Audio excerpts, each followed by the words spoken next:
I don't know if we're ever going to do a game show, sort of a couples game show with me and Stugotz, but I'm going to ask him a question I've never asked him that I should know the answer to, that I don't know the answer to. Interesting. What kind of cigarettes do you smell like right now? Marlboro Silvers, shorts. I like the shorties, you know. The 120s, it's like, you know, you're smoking two in one sitting. And so healthier option. No. So I go with the shorties, which are the healthiest of the options, yes. Of the bad options. Have cigarettes come out with like a light? Like a, you know. Yeah. Oh, yeah. Well, Like yeah, an there's ultra Marlboro light, lights yes. and all the lights. Like, Yeah, I don't do cigarettes. They all kill you. I mean, It just, one does it lighter than the other. Marlboro lights. I should slower, know maybe. I don't know. But you have had an evolution here over the years, or has it always been, what have you always smelled like that brand of cigarette? That's the only brand. That's the only brand I've ever smoked. Yeah. Not too harsh, you know. Nice and smooth. Loyal. Brand loyal. Yep. I like it. I want to make a comment now while we're on audio only, because I will not be under-promising or over-promising, I should say, when I tell the television audience that they're in for a delightful visual surprise, because once again, as is the case always with Stugotz and Greg Cody and Stugotz always win. So a punishment that was supposed to be a costume that made him look bad, instead, he looks like today, more than ever, he's straight out of the 1919s. He could not, that costume looks great on him. I would want to be led somewhere by him. He looks like one of the ghosts coming out of the cornfield in Field of Dreams. What costume? This is my uniform. I'm the manager of the Boston Americans. It's 1901. I'm trying to get the new century started off right. We have a big game against Cleveland later today. We got McGillicuddy on the hill. It's baseball time. What's it? Somebody just told me that the hockey season just ended. What is hockey? Who's playing sports on the ice? I've never heard of such a thing. It's baseball time, America's pastime. Oh, he's got material from the. He's here from the past. His wheelhouse. He's here from the 1919. Hopefully that's the end of it. No, it's not quite the end. Believe me, I've got a guy. Hey, don't get me started. I got a young kid on my team, Ebenezer McDavid. He's supposed to be the next coming. He's supposed to be all this, the next honest He's got Wagner. material. He's overrated at this How point. method is this? Because I don't want to talk about integration with this guy. It's 1901, baby. Stugotz, I have an important question for you. Okay. We went around the horn yesterday. Do you remember where you were when Paul George got traded to the Clippers? Where was it? Dan was at the Clevelander. I was at Las Rosas. I don't remember. Yeah. Most people land there. Yeah, why would you? Is that true? I have a very vivid, like, oh my God!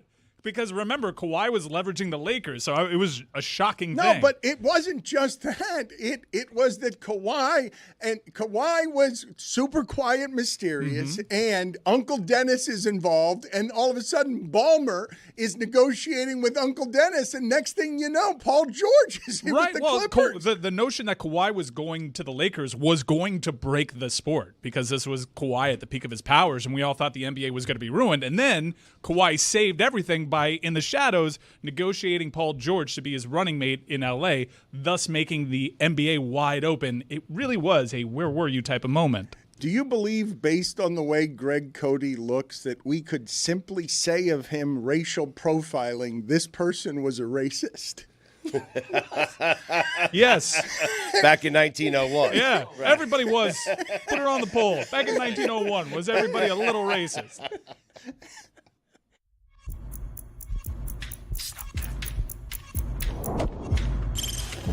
Stop that. Stop that. Stop that. Yeah. I hear him chat to the noise. Move too quick, can't stop for the talking. I hear him chat with the walking. Just too sharp with the prize. White girls better tell me I'm awesome. Yeah.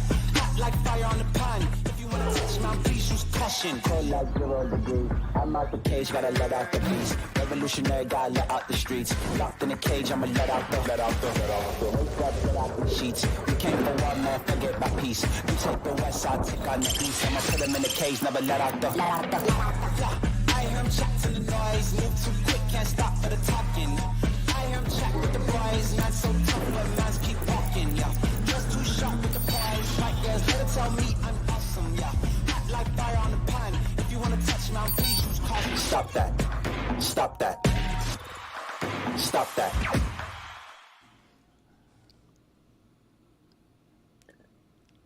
He looks great. He really does. He looks like somebody who was throwing a knuckleball in 1924 as the Great Depression approached. He looks the part. What was that hand signal? What pitch was that? That was my knuckleball. That was your knuckleball? The knuckler. All right, ladies and gentlemen, a 50-year chronicler of athletes thinks the knuckleball, after 50 years of covering baseball, is thrown with 2 fingers. The hook 'em horn sign is how you throw the knuckleball. Charlie Huff taught it to me. It can be thrown with 2 fingers, just not your middle and ring finger. Yeah, technicality. Yeah, that's how it used to be thrown. Hook 'em. Thank you, Billy. It's his knuckleball. Thank you. Yep. I invented the knuckleball. Yep, sure did. Damn right.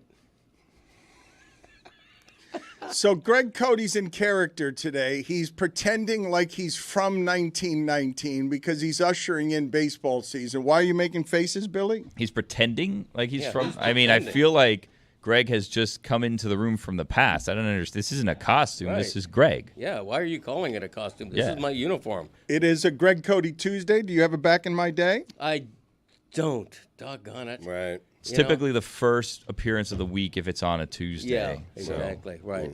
But you're wearing a costume today. So. You Well, are it's not a selling. costume, though. You are It's a selling a uniform.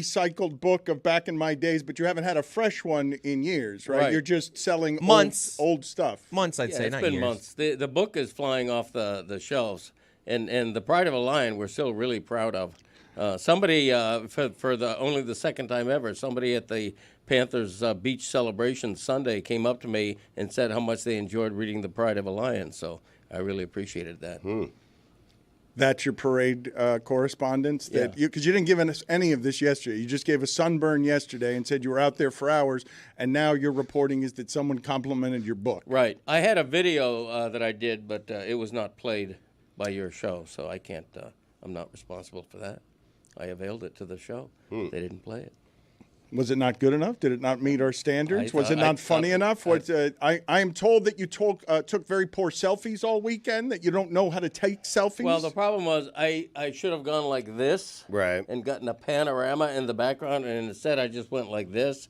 So my infamous Cody nose is front and center on the video, which I'm not real proud of. All right, let's see that video that Greg Cody thought we should have played yesterday of his parade correspondence. By the way, he looks in this photo, I'm just going to say, like Fort Lauderdale. The elbow room has looked something like that for 50 years, and many, many things have been snorted up nostril tunnels like these.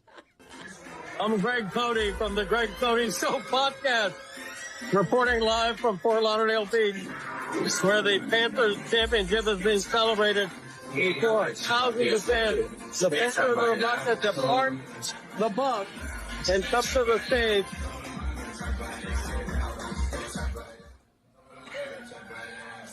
Trying to get the commercial music out of here. People in front of the stage, thousands more. The cops are estimating Very a quarter close. of a million people here. Ah, the schnoz. Everybody who's anybody is here, except, you know who's not here? Connor McDavid. Hey, let's celebrate the Panthers even further on the Greg Cody Show podcast that Yeah. dropped Monday morning. Yeah, that's too bad. It's too bad we didn't get to that yesterday. Talking out of the side of your mouth. You having a stroke? Nailed it. This is the inception of his narcissism. He leans back in costume and just enjoys Uniform, not costume. He leans back in uniform fun. and just enjoys something from yesterday that is self-involved, not interesting in just his nostrils. Right. Yeah, we didn't. Back in my day, we didn't have any of those newfangled There it is. phones that served as cameras. What's going on there. All right. There are sports things I want to get to, including Inter Miami having the most amazing and wonderful weird ending that didn't feel like a victory, even though it's the most historic moment in the history of South Florida soccer. I think that's what we witnessed last night, and I think It's a low bar. Well, A tie is the most famous. yes, one. well, Jeez. they gave up the 2-goal lead Glory. late. They scared everybody, but all they needed was a draw, and they advanced. So it was a good tie, huh? Yeah, it was. You want to poo-poo a tie. Finally, Yes! no, but finally, Stugotz has been My tie! saying. Stugotz has been waving around that Bengals tie from 7 years ago as important. It hasn't been since 2005 that was the last time an MLS team didn't lose to a team from South America in a competitive match. Inter Miami also was the first team from the Americas to beat a European team in a competitive match. They went undefeated in a very difficult group. I do think it's the greatest achievement in club history, getting to the knockout stage of this tournament.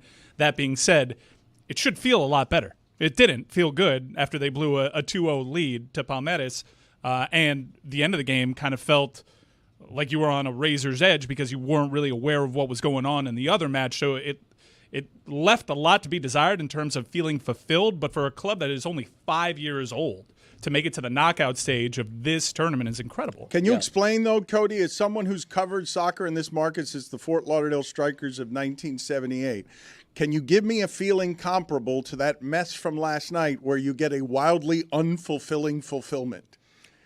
Well, if I'm going way back, the Fort Lauderdale Strikers went to the Soccer Bowl, the Super Bowl equivalent Wow. of the NASL Soccer Bowl. in Is it on a Sunday? In 1979, and Bulletin, Lionel Messi wasn't the first big superstar to play down here. Hold on a second, Greg. Hold on a second. Soccer Bowl Saturday? I mean, it should be on a Saturday. We'll get back to that later, but it should be on a Saturday. Let your son get situated here so we could talk 1978 Strikers, please, and the Soccer Bowl. Thank you. Okay, it's not that far back. I lived it, as you can tell by the way. Yeah, I'm we got it. We got it. Okay. Keep it moving. No, that 1979 Soccer Bowl team of the Fort Lauderdale Strikers, they had Gerd Müller from Germany, one of the all-time course great they players. did. Right. They had Nenny Cobillas from Peru, one of the all-time great One of the players. first Hispanic words you ever learned, correct? Nenny Cobillas? That's- It could be. I don't know. I don't chronicle it. Cabillas, I don't catalog right. that, but Cabillas. Cabillas. Cabillas. Who's that Teofilo Cabillas? Your glasses are fogging I up. know they are because I'm not used to being in a heavy wool uniform. And now like you this. look It's like Joe ridiculous. Zagacki with the sunglasses again. I can't win. They're either Josie. fogging up or I'm No, not. keep your glasses off. Give me Okay. the glasses. Just keep Okay. doing back in my day as Zagacki. And please, video, find the Zagacki sunglasses and put it in picture, please. Okay, I just don't like to act like this is the first time that we've ever had anything special happen in soccer in South Florida because it isn't. But to Mike's point, this is the biggest accomplishment for Inter Miami by far. I mean, the winning the League's Cup, it's an oversized trophy for a new tournament. It means very little. Winning the Supporters Shield, you may disagree with this, Mike, but it's a consolation prize that's only bittersweet if you follow it up with a first-round playoff exit. So this accomplishment is by far the biggest, and I also love the fact that By far the biggest what? Finish the thought, historian, please. By far the biggest what? by far the biggest accomplishment for Inter Miami thus far in the Messi era. And what does it mean within the context of 50 years of covering soccer in this market when I'm calling it a wildly unfulfilling fulfillment? Oh, you're totally wrong. You're totally wrong. And now what's ahead is also fascinating Yep. because Messi goes up against his former team, played there a couple of years coming out of the pandemic. He played for Paris Saint-Germain, and it could have been the Brazilian team. Botafogo. Yeah, and everybody would make fun of that if only for the name, but they won the Brazilian championship in It's a great 2024. name. It's a great name. And they also just beat PSG, which is the reigning Champions Right. League winner. So it would not have been an easier match, but I think it's a sexier match for Messi to face his former team. Great for Sunday. storylines. But look, no matter over the course of 50 years, you had an MLS side beat a two-time Champions League champion, and Porto had won most recently in 2003 a Champions League. So they're a club of prestige. It's a difficult group. You have European blue bloods in Porto. You have a club that's 125 years old from Sao Paulo that's decorated. You have the most decorated club in the history of the world in Al Ahly from Egypt. Not a lot of people had them coming out of this group. And for a moment there, they looked like the class of the group. It looked like they were winning this thing easily. To go through it undefeated and get to the knockout stages and set up this incredible matchup, which will be undoubtedly very difficult for them against PSG, for the storylines alone, it's incredible. It's a dream matchup that you only see in FIFA. Mm-hmm. Why are you saying blue bloods so much? Why? I said it once. I mean, to try to explain it in American terms, do you know about Porto's early 2000s Champions League victory with Jose Mourinho at the helm? Yes, thank you for the reminder. Well, they're always in European competition. I know they're from Portugal, which may not be perceived as like the Bundesliga here. I'm the only reason I'm stopping you or slowing you down, okay? Because you have been talking blue bloods since you bought your way into the University of Miami program. You have been you've been using the phrase a lot, and it's usually something you were doing only with college basketball. I'm trying to explain it to the Americans in the room. Okay. Because and I appreciate it. Because you're poo-pooing the accomplishment. And I would say, I reached out to people at the club, and they're like, yeah, this is the biggest thing that we've ever done. I think they've made $20 million to this point through this competition in advancing to this point. From a business standpoint, it's a huge success. From an achievement on the football pitch, it's an incredible achievement that many people doubted. For Messi to be doing this, he just turned 38 years old, to be carrying this team of a couple of old, you saw that Suarez goal. Yeah. I mean, form is temporary, but class is permanent. Brilliant. He has his old running mates from Barcelona and a bunch of like journeymen and young guys from MLS to do that, to go toe-to-toe and beat the likes of Porto and come back Porto is a massive achievement. If I can correct what it is when you're saying that I'm poo-pooing this by calling it a wildly unfulfilling fulfillment, ultimately it is a fulfillment. But try to explain to people that a tie where you cough up 2 goals late and you end in a tie, try to explain to them how it is that qualifying, that it means something historic because of the difficulty in the class of people when you're trying to sell this over a paywall to tomorrow's fans for the World Cup, because you've already got soccer fans. It's not like soccer fans. The reason Messi is here is because everyone understands in soccer around the world where genius is appreciated, that there are some things only he can do, and my God, what an honor to be able to get him to do them in Miami for a team that we can care about here. So I don't mean to poo-poo what the accomplishment is. I just mean when you're holding on for your life at the end as a viewing experience, you don't feel great about the game. No, and it should feel better. If Inter Miami had either come back from 2-0 down or they exchanged goals, it would feel a little bit different. Leaving that stadium, you would have thought Palmeiras won a world title of some sort. Right. But I would say, and I've talked to people that cover MLS, you can make a solid argument that this is the most impressive achievement that a professional soccer team from America has ever accomplished in getting to this stage. Look at what MLS has done in this tournament. They haven't exactly covered themselves in glory. Inter Miami is standing toe-to-toe with Titans from Brazil, Titans from Portugal, the most decorated club in the history of world football, and now they get to the knockout stage against the reigning European champion in PSG. It's, like I said, a dream match, and they should be very proud of that despite how last night felt. What do we think? 5-0 PSG? PSG's been difficult to read. I do think that they'll clobber Inter Miami. Inter Miami defensively and we saw it late in that game, they don't have the defensive personnel to really, I think, stay organized, not make a mistake, and hold off and keep PSG at bay. PSG kind of struggled a little bit with Seattle Sounders yesterday, and they lost to Botafogo, so it's not like they're riding high on great form either. Noon start, but it's in a dome in Atlanta. Inter Miami did win their lone match of the group in Atlanta. So we'll see. You'll have incredible theater. You'll have Messi rising to the occasion because he's shown in big-time matches he will turn on an effort that you're not used to seeing. So we'll see this. A lot is on the line in terms of optics, and there's this whole narrative that PSG got better once they got rid of Messi, and Messi isn't exactly beloved by PSG fans because of how he left. So it's a cool matchup. It should be said that they knew going into last night's match that a tie would still advance them to the round of 16. So they knew immediately that they were advancing, which was the big prize, even by losing that late lead. And to Mike's point, even if they lose to PSG, and I don't think it'll be 5-0, I think 3-1 or something like that, but even if they lose that match, it's still a massive accomplishment for Inter Miami to get this far against this type of competition. Can the goal today be somehow to get Greg Cody into the world in this outfit with no commentary on his sunglass sunburn and his Joe Zagacki? Jeremy, you were trying to get in here as Billy zoned out on soccer. We cannot get him into I was hockey locked and in. soccer. Inter No. Miami PSG No, Saturday. no, you- 5-0. I cannot At get noon. you. I can't get you interested. Indoors. I was just looking at the table as we speak. Yeah, Jeremy, you were saying? The etymology of poo-pooing something comes from the 1590s as a vocal gesture expressing the action of puffing anything away and being dismissive. Poo-pooing something. We want Greg Cody to say something looking like this, so think of things that perhaps are your best and hottest takes, because there is chum in the water around Pat Riley. Our show was very disrespectful yesterday, making a lot of old jokes. Yeah, not me. Well, I've just sort of seen this. I saw it happen to Don Shula when there was a better replacement. Jimmy Johnson was available. Don Shula never forgave me for not respecting what he thought would have been. He thought he deserved more grace. In Do this something after market. 1973. Jeez. It's fair. I think Pat's largely gotten a pass for his age. Pass Riley, some call It was him. a pretty shocking stat that I said he's presently the same age that Al Davis was when he said Mortensen. Yeah.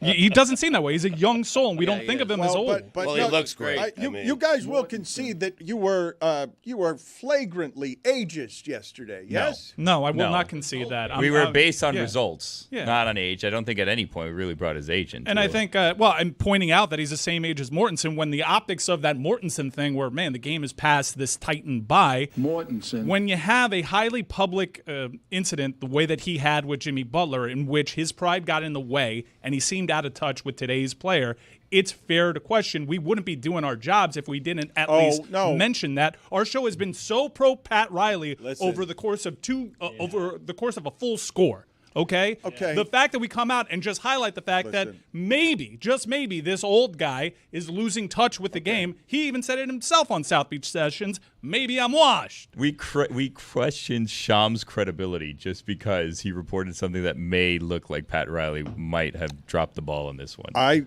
Well, you say that I did that. I said we. You did say we, but you meant me. And because you were in the other camp yesterday, and what I was saying is when player names are involved, I just kept asking, I don't know what is true, because I could not believe that it would be true that you would deny yourself Kevin Durant because you needed to keep either Highsmith or Jovic. It didn't seem like it could be true to me, and so I just wanted to verify it for myself. I have not and do not question Shams' credibility. Ultimately, it was clarified by Shams because what happened was in the article, the phrasing of the sentence that ultimately included the names of Highsmith and Jaquez, it made people interpret that as individual pieces that wouldn't be included in the trade. What ultimately he went on McAfee's show and said was that if the Heat were going to make the trade, it either needed to be Kel'el Ware, and if it wasn't going to be Kel'el Ware, attached to the Wiggins and Rozier part of that trade was going to be Jovic, Jaquez, Highsmith, a first-round pick, and multiple pick swaps. That was what the Suns were ultimately asking for. The Heat seemingly drew the line not just at we won't give you all of those pick swaps, but also we don't want to give up Jovic, and they had a hard line on what that deal was going to be. And I would just tell you guys, I know everybody wants the superstar. I know you want to get the guy. But I will just say, if you're objecting to the Heat not trading Ware, a 20-year-old with a future and a fixed contract who plays like that, might not be as valuable as 1 year of Kevin Durant, but that's a bloated Durant contract, and you're now no longer working with salary cap efficiencies, even as you get rid of Rozier and Wiggins in order to onboard him. I understand the Heat not wanting to trade Ware, and I understand the Heat not wanting to trade Ware unless it's in a package for Giannis. But that works against what Riley has done his entire time down here. It's win now. Go get Durant. I'll sacrifice Ware. Go get Kevin Durant so I have a chance to win next year. And going off of what Jeremy said, it seemed as though they did have an option to not include Ware and just simply include Jovic in that other package, and they drew the line at Jovic. What I will say to that is no matter what, the Rockets were going to have more to offer. Now, the Rockets would have had to probably step up their offer from where it ultimately ended up. Well, make them do it. Included Jovic? Right. Sure, make them do it. But if the Heat sort of viewed it as, hey, you know what, this is the line that we want to draw, then it's where they drew it. Either way, they were ultimately going to be outbid if the Rockets wanted Durant bad enough. A lot of DMPs for Jovic down the stretch. Pat Riley needs to kill someone, right? Like, there's no fear of Pat Riley in being the Godfather anymore. Right. There used to be a thing where, like, you would go in, you'd be like, oh, you'd be like quivering. You're like, I don't want to cross this man. And now yesterday, people were making jokes that he was dropping pills on the floor and you had to pick them up because dogs might get them. So, like, I'm just saying, Pat Riley needs to put the fear of God in these people again. I don't know if he goes and he sits down in one of these negotiations, just slaps the person across the table in the face or does something. He needs to do something to get them afraid of him again. He started off by saying he has to kill someone. Now he's slapping them Well, in I'm the face. just saying, if he doesn't have it in him anymore, maybe an overhead then maybe projector. just a quick, You should get an overhead projector and call out Shams. He put those rings to use. Don't just drop them on the table. Drop them in someone's skull. You know what I mean? So you want us to create the CGI that makes Pat Riley Robert De Niro in The Irishman, where we have him kicking someone's ass at 80-plus years Not CGI. old. I want him to do it. I want him to deck someone across the face with those rings. Imagine that Shams report. Lose a diamond in someone's forehead. You know what I mean? Imagine the report. Riley slaps opposing GM. Then when you sign the guy that you punched in the face and the diamond is encrusted in his head, you take that diamond out of his head, you put him in his championship ring. You say, you know what? I promised you a ring. Here you go. Boom. Isn't with that my just diamond. Ace Ventura? Did that happen in that? Yeah. My life, I'm starting to realize the way that I see things should work ends up being a lot of movies. Like yesterday, I was saying how we should like inject a virus into AI to kill it. Yeah, it was just the plot of the last two Mission Impossible movies. I haven't seen the last one yet. Now you don't have to. Is that what happens for real? Oof, you saved me by 2 hours and 50 minutes. Yeah, but it's the thrills along the way, man. Oh, This man. airplane stunt is It looks crazy. amazing. I can't stop watching the trailers. I haven't even gotten to it yet because I didn't want to. I didn't want to have to go to wherever it was. I think it was Paramount Plus. I couldn't find my way through tough one. through the thicket. I couldn't find my way. That one's a tough Gotta one. do a search. I stopped. I wanted to get there, and so I just got stuck in trailers and making of the movie. And I feel like I've seen the movie. Trailers for sale or rent. He's right. Rooms to let everybody Sense.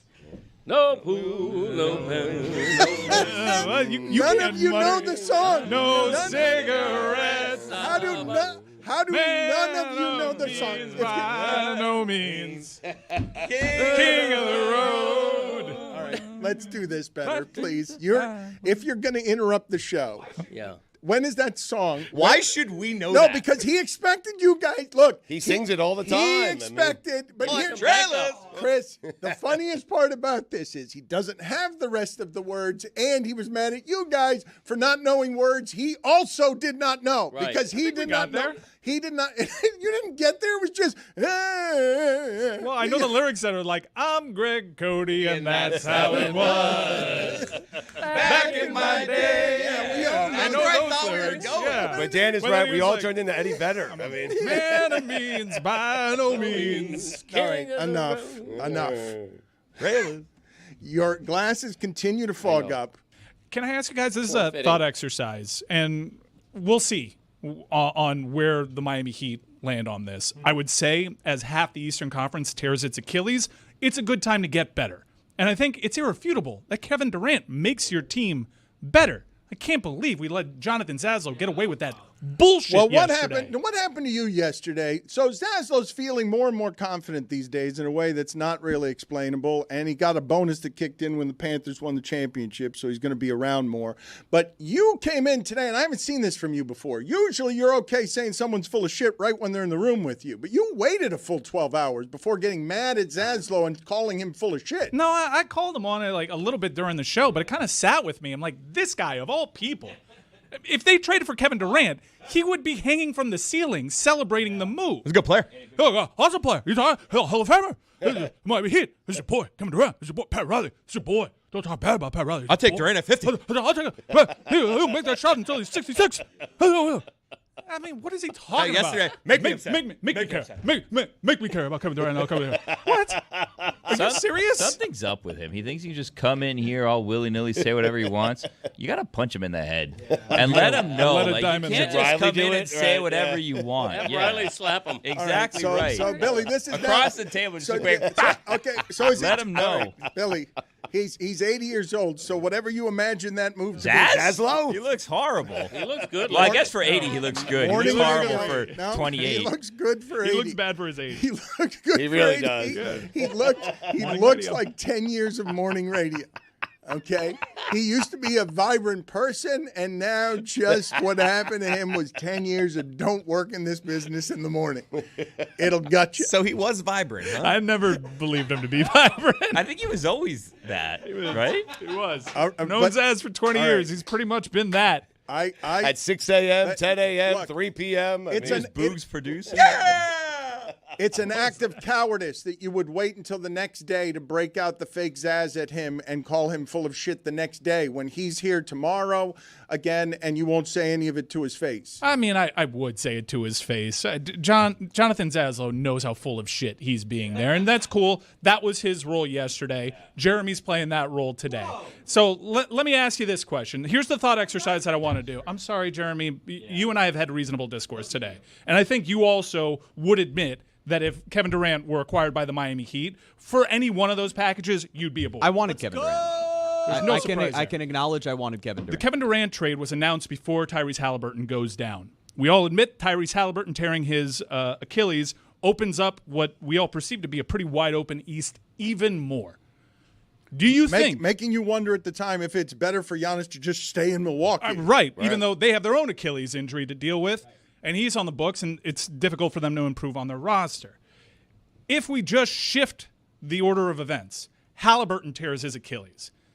Does Miami ramp up their trade efforts to get Durant, thinking that now this East is even more wide open, us merely improving gets us in a position where I can talk myself into Hero, Bam, and Kevin Durant being the best threesome in the Eastern Conference? It might. It might change the way that they view it. I think that the reason you saw the Heat draw a line in the sand where they did and not make the decision to give up every available asset that they have. And I think the conversation that gets sort of diluted is comparing their assets to others. You can't do it that way. You're one franchise that has a certain amount of assets to improve your team. So where they drew that line was, do we think that Kevin Durant, Tyler Hero, Bam Adebayo, and Kel'el Ware alone, with a bunch of guys who were picked up in the margins through, minimum contracts essentially, is enough to not just win the Eastern Conference, but win a championship? Because what you're doing is sacrificing your ability next offseason where you have everything available to you, including what would be going into the final year of a Tyler Hero contract, a guy that several teams would probably want to trade for and extend in the final year of a deal, or if they didn't, a huge number that would be able to fit into a window. And you could do anything that you want next offseason. So they go into this with Kevin Durant, and they say, is that going to make us a championship winning team? Because just going hasn't been good enough. If their answer to that is no, that's why you have to draw a line at keeping Jovic, because you would need to be able to use him and Duncan Robinson, who can be cut for 50% of his deal, as a way to upgrade at other role player positions. Why are lines drawn in the sand?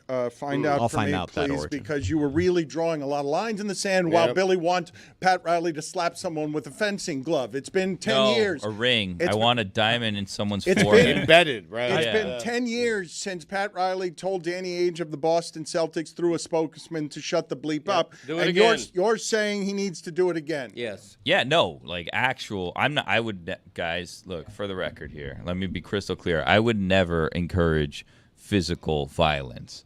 However, you were just doing I'm not known as the Godfather. You know what I mean? Like if my name was the Executioner and I've gone 20 years without executioning, then all of a sudden people start wondering, why is he still known as the Fair to question. Executioner? Yeah. Exactly He's right. lost an execution step. Exactly right. Someone needs to kind of, you go in there.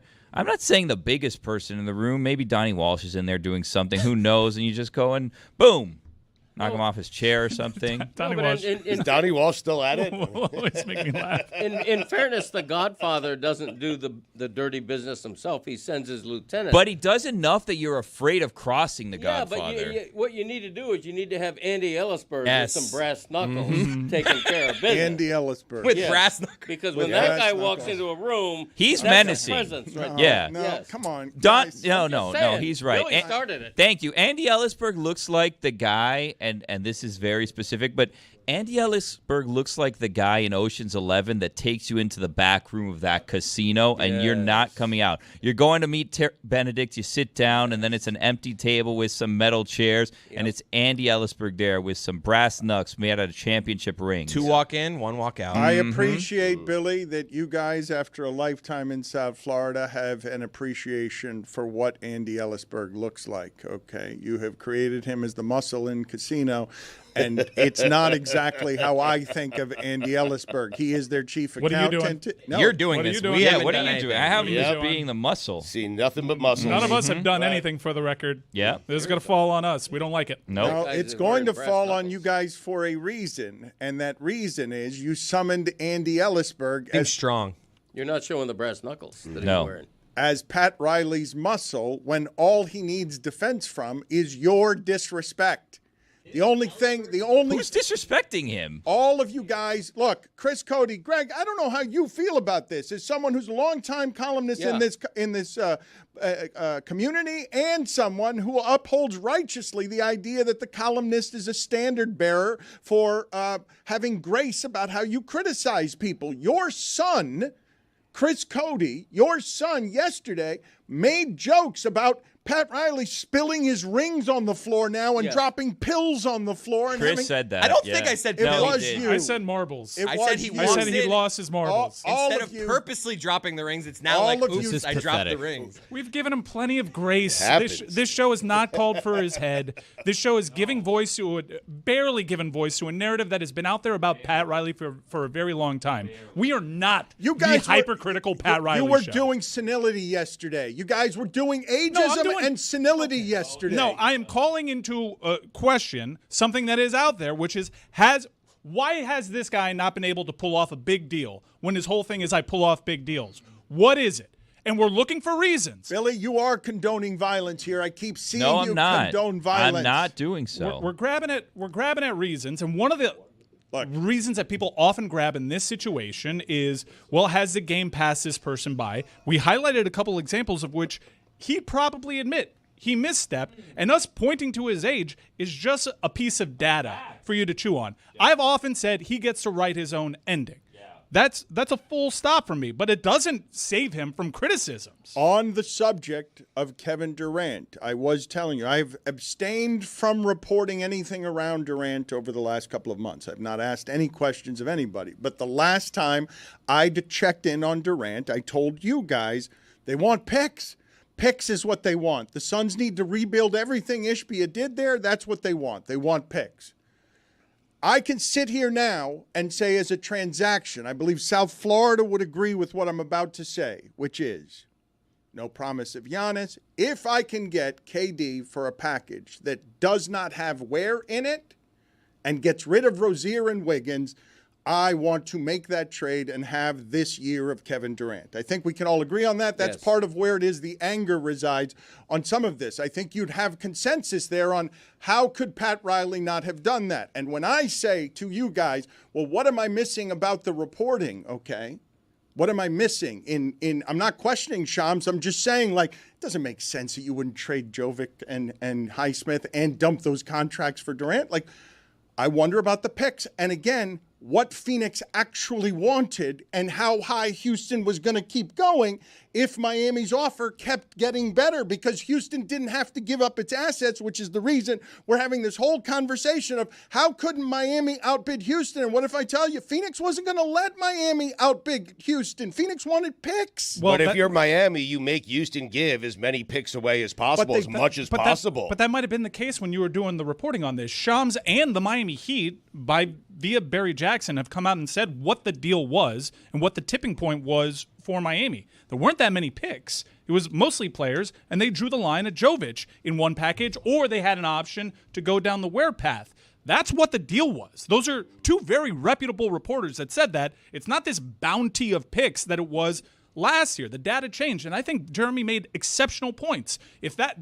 I'm not going to sit here and argue getting Kevin Durant is a championship move. I will argue it makes you better. It makes the East way more competitive, and it may be a move away from being championship contending.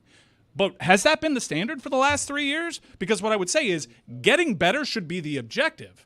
Or go the other way and get a hell of a lot worse, because we have a shining beacon of an example that presently has your first-round pick, by the way, that doesn't want to drink any of the beer in the locker room, that seems like they're going to be around for 15 years because they did it the other way. So are you going to tread water for 3 more years? What's the decision that we're making? Because is this move making us championship good? Has that really been the standard for 3 years? Because I don't think so. I think they've been trying to upgrade it at role player positions around the core they had, because they saw that core go to championships and thought that they could extend more out of it. The misstep we know was that they extended the core that existed with Jimmy for too long if they weren't going to extend him for the long term. So now the question just becomes, what is your best and most pragmatic move? Because like you said, if you don't think you're a championship team with just Durant, you need to be able to make some other moves in the margins. That's why you keep Jovic. But if Jovic and pick swaps are part of where you're ending up breaking up this deal, because you've decided you're willing to give up one pick and you're willing to give up Jaquez plus some other pieces, you're drawing a line in the sand, which goes back to biblical times, John 8, where some have perhaps erroneously interpreted Jesus writing in the sand as drawing a line in the sand in order to address those who were about to stone a woman caught in adultery. All right, excellent. This is not a time to be pragmatic. Shams' writing was confusing. It was his fault. Barry saying there was nothing remotely conflicting about the reports, but then admitting the writing was confusing. That was rich. Your information, guys. Barry Jackson and Shams, I simply want the most accurate of information, please. That's all I was asking for.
Broadcast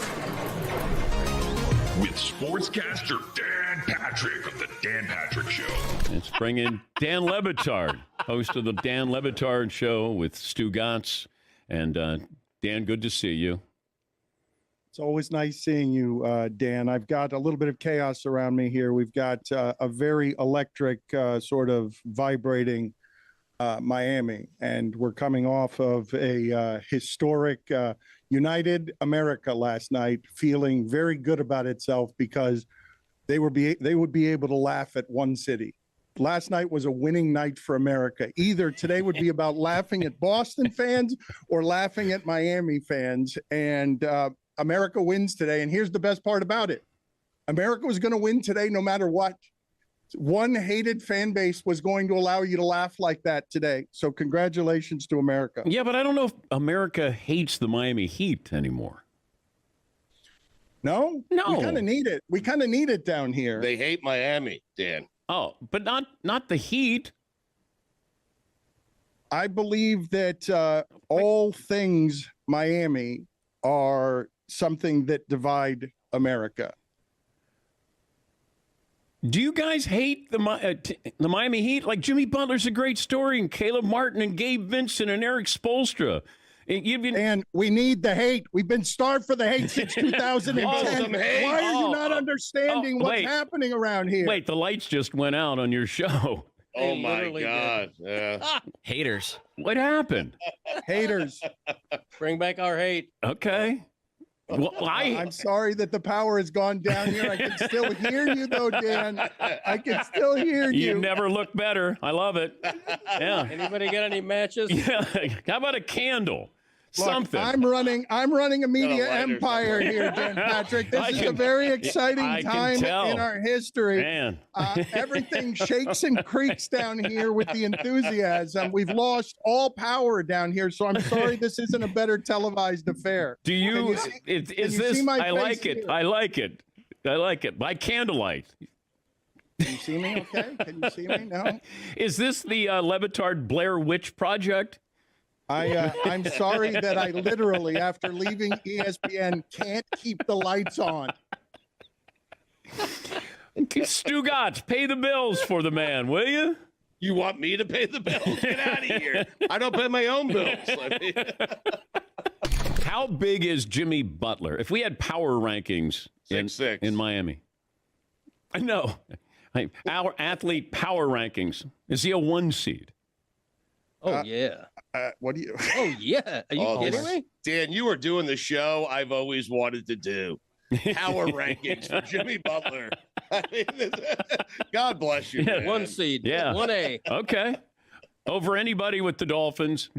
Anybody else come into? Anybody from the Florida Panthers? You know? Okay, you're talking about present or all time? How about current? And then we could do all time. Okay, but this is what we need to do if we're going to go to, Can you put up a test pattern at least on your screen there, like something? It's just.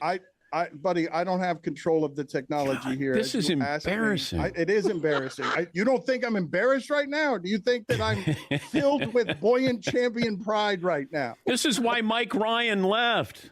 But he hasn't left. You just can't see him because he's got his head in his hands in the dark. I can see Well, it. he's going to be leaving. Yeah. I'm leaving now. Yeah. I'd get out. Get out while you can. To answer your question, this is why it's funny, the question that you just asked.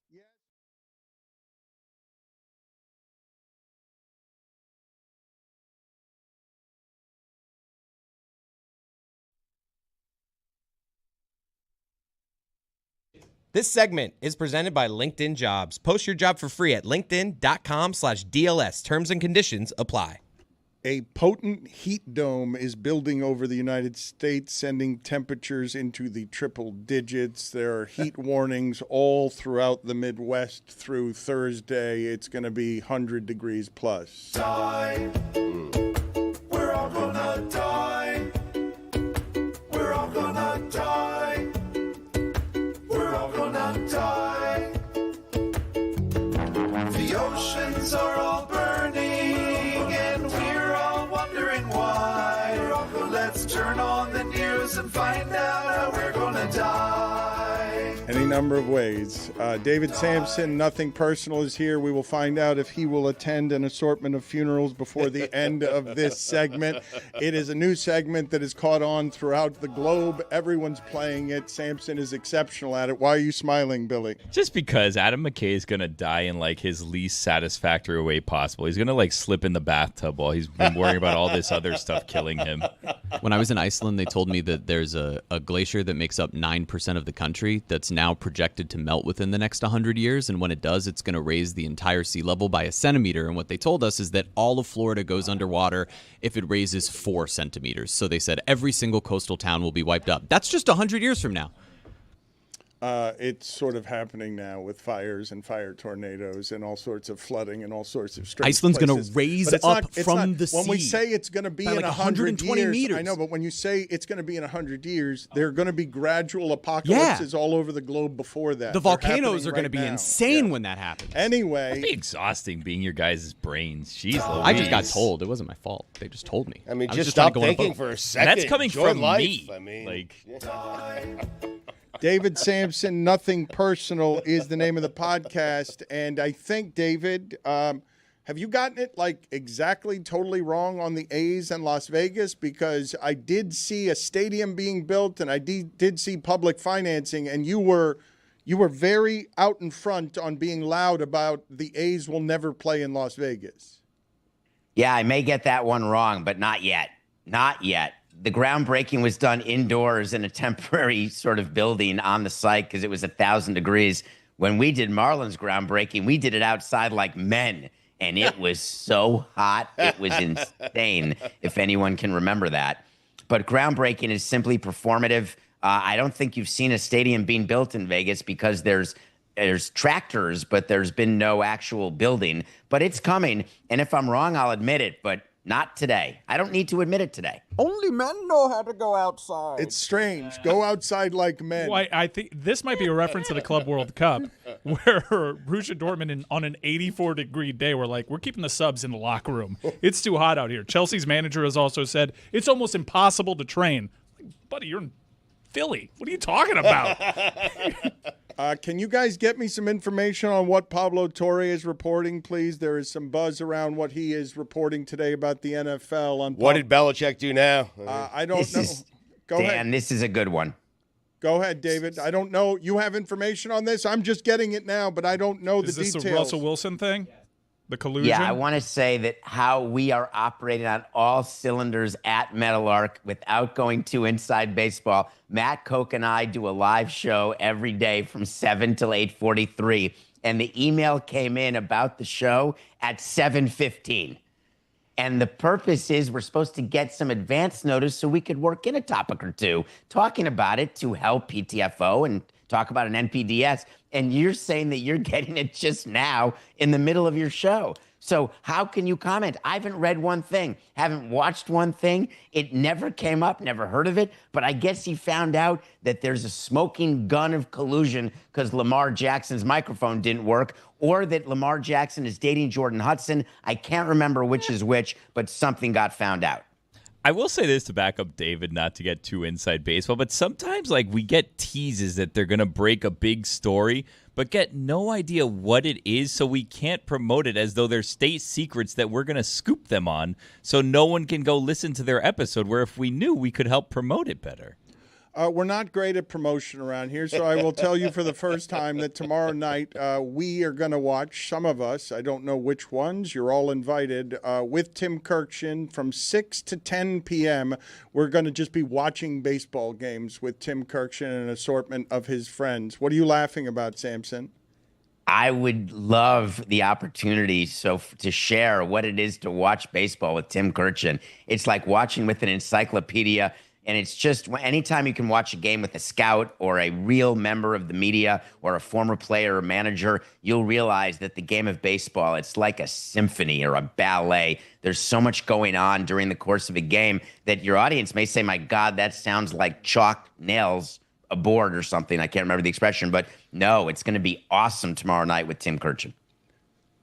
Will the old-timey baseball player be there? Because David Sampson, looking at Greg Cody right now, would you say that you have ever seen anyone who looks more like, I don't know, I'm going to say Casey Stengel, but maybe Connie Mack than Greg Cody right now? He looks to me like he just came off the set of Field of Dreams. Thank you. That's like what I said Archibald earlier. Moonlight Graham. Right. Just walked out of a cornfield. Yeah. Barefooted with those talons, Yes. I've been told we're going to get you a pedicure here. That we're going to get you Next week. Stugotz, can you tell me you have twice cut the toenails off his talon feet? It was an honor. Yeah. One of the toenails was seen by pilgrimage by thousands of our fans in a glass case. What would you say is the texture of the talon nail when you cut it with the pliers you were trying to use on his talon feet? Like a rock. It's like a thick seashell. It is. It's hard to get. It's hard to get the it. clippers around the nail to actually cut it. It's a very you really got to thick- dig in. It's a you know? very Yeah. thick Right. seashell, and it's the consistency of bone. Sure. It would be very hard to break. Like Stugotz did something. I broke it. Stugotz did something Herculean by taking I'm going to say a hatchet and a mallet and getting one of his toenails off because it is the feet of a demon. No one disputes it. The pedicurist, whoever that person is, will run from any room screaming when she sees him unveil his leathery feet. His skin is the texture of a catcher's mitt of that era. You know, there's a scene from Dumb and Dumber when Harry and Lloyd get a pedicure, and it is from nails that have not been exactly tended to in their previous lives as just a, cleaning animals in a moving car. And that pedicure scene is a hilarious scene in a hilarious movie. And I'm picturing the machinery that will be required to get a pedicure because I have suffered a little bit from that as a runner. My nails are not awesome.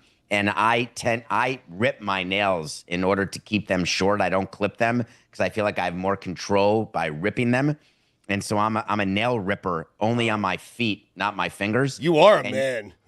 That's not. I don't know what that is. I don't know what he's describing there. What are never you heard doing? of What do you mean? anything ripping your Wait toenails a minute. off? What do you? Wait a minute, Stugotz. You're All right, acting show now us. with surprise after saying it was manly to rip your toenails off. Well, I was making a Put joke. it on the poll, please, at Le Batard Show. Is it manly to we rip broke off dirt your outside. toenails at Le Batard Show? Your grooming of your feet. This is I would think that you are a very meticulous tool user, delicate and careful around your feet. I'm a meticulous, careful toenail ripper. And so you get an edge. It's all about getting an edge when you're ripping off, and it's different with your pinky nail versus your big toenail. It requires different angles in order to start the rip, and you have to start it exactly right because while running, if your toenails are too short, it can actually sting, and if they're too long, it can cause blisters. So you have to be a perfect ripper, and it took years of practice. You're not born knowing how to rip toenails and different angles, but you can learn it.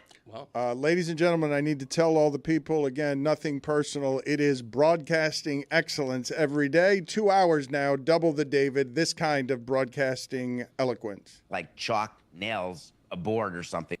That's nails on a chalkboard. There it is. Yes. He's talking. Whatever the saying He's is. talking too much, and some of those words come out in the right order, and some of them do not. Like chalk nails aboard or something. Do you have any opinions on Kevin Durant and the Miami Heat? I do.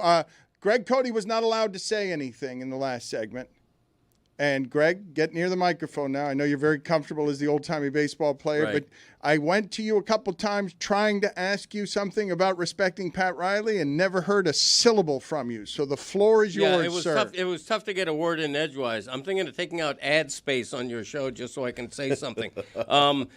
Any thought that Pat Riley is too old for the job is ridiculous. Any criticism of Pat Riley needn't even mention the fact that he's 80 years old. I think his mental acuity is beyond question. I don't think age is a factor at all. What I think Heat fans should be frustrated about is that Kevin Durant was gettable at a price far less than I think anybody imagined. Houston did not pay a lot to get him. The Heat could have had him if Riley was not unwilling to give more than he was. That's the frustration. The Heat didn't lose out on Kevin Durant because they could have had him. They were just unwilling to give a fair market value for him. That's what's frustrating to me. So that's a bad job by Riley, though. Wait, so it sounds is, like but you're it's got nothing to do with age. So you're criticizing him, but Yes, I am, but it has nothing to do with You age. can be sharp as a tack and still be out of touch with today's players. Look, I'm 39 years old, and I see OKC's championship celebration, and I'm wondering what the hell's happened to the younger generation.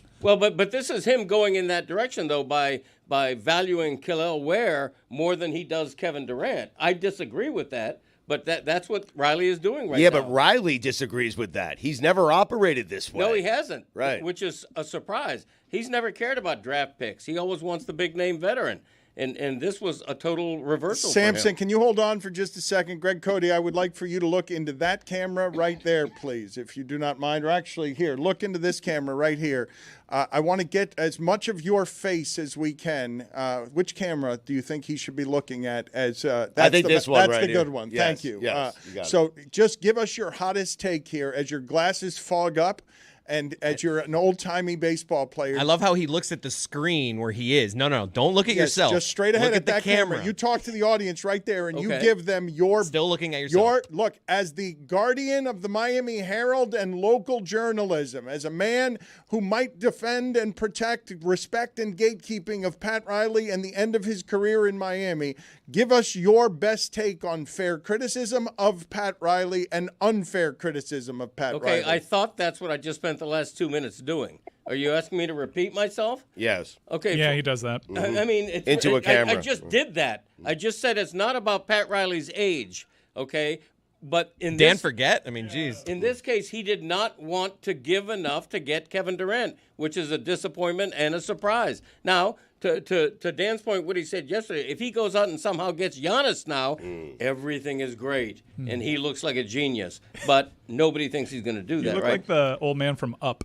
That's all I wanted. I just wanted his glasses to fog up more and more, and I didn't care what Fog the up. words were that came out I of know his you mouth. did. I know I you did. just wanted the hot air from his breath to fog up his glasses as the take kept getting hotter. But David, your thoughts on not getting Durant? Do you have, on nothing personal, did you have some sort of viewpoint that's different than other people who are at this trough? Yeah, I just would tell you that Pat Riley should be getting thank yous from his fan base, not any criticism. Kevin Durant is, you want to talk about overrated, Greg, you missed the opportunity. At $50 million in an expiring contract, Durant is not getting you closer to a title. What he's doing is taking away any sort of flexibility you may have and giving false hopes to the players that he's with, thinking that he can be better, and he can't. So the reality is that any amount of deal that Houston gave, I viewed it as an overpay. You think that they didn't have to give up anything. 5 second-round picks, it's not nothing. There were it's not a single 8 first. live bodies given for one, an overpaid guy who has proven that he can go to a team and bring him right into the crapper. So Pat Riley, as an octogenarian, is actually firing on all cylinders, although 80-year-olds can't fire on all cylinders, but most cylinders, not being seduced by the name.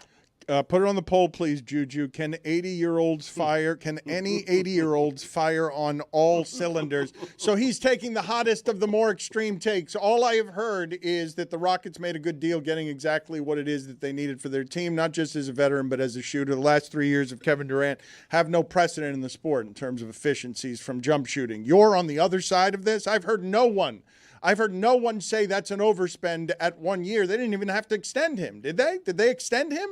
Or did they just take the 50? That has not been reported yet. It's not even a took the trade year. yet, Right. folks. Yeah. Just so we're clear, the NBA, nor the Rockets, nor the Suns announced any trade. It was breaking news leaked on Game 7. I have not heard anyone saying what you're presently saying. You're going the other extreme here in a way that's aggressive. I have not heard anyone saying that Kevin Durant is not someone who will be additive to the Houston Rockets and is exactly the kind of thing they need.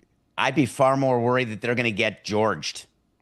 And that would concern me far more if I am. He's not Paul George. He's an unprecedented scorer. It's not even that. It's also they're not giving up Shai Gilgeous-Alexander and the bevy of picks that were traded for Paul George. Not that Jalen Green is a bad player, but you're moving Dylan Brooks, who's been a journeyman and a defensive-oriented player, 1 first-round pick. Those second-round picks are almost more valuable to help you facilitate other trades down the line for role players that maybe they won't be able to do. But the benefit, if you're Houston, is you've already built your core around Şengün, around Thompson, these young players who are ascending. You're viewing Durant as just an upgrade from Jalen Green, which he is as the scorer that you need down the stretch in games, which was proven during the playoffs. Yeah, they needed so for that. them, it was the right move. For them, to it give up makes sense. that The Heat, it amount does to not. give up. Yeah, Right. and they're not done. They have so much more to trade and continue to improve on their roster. And if Miami, Or just let it grow. Who's to say if Miami comes up to the table and says, "All right, we'll include Jovic or we'll do the Ware deal," Houston still has plenty of assets to be like, "Okay,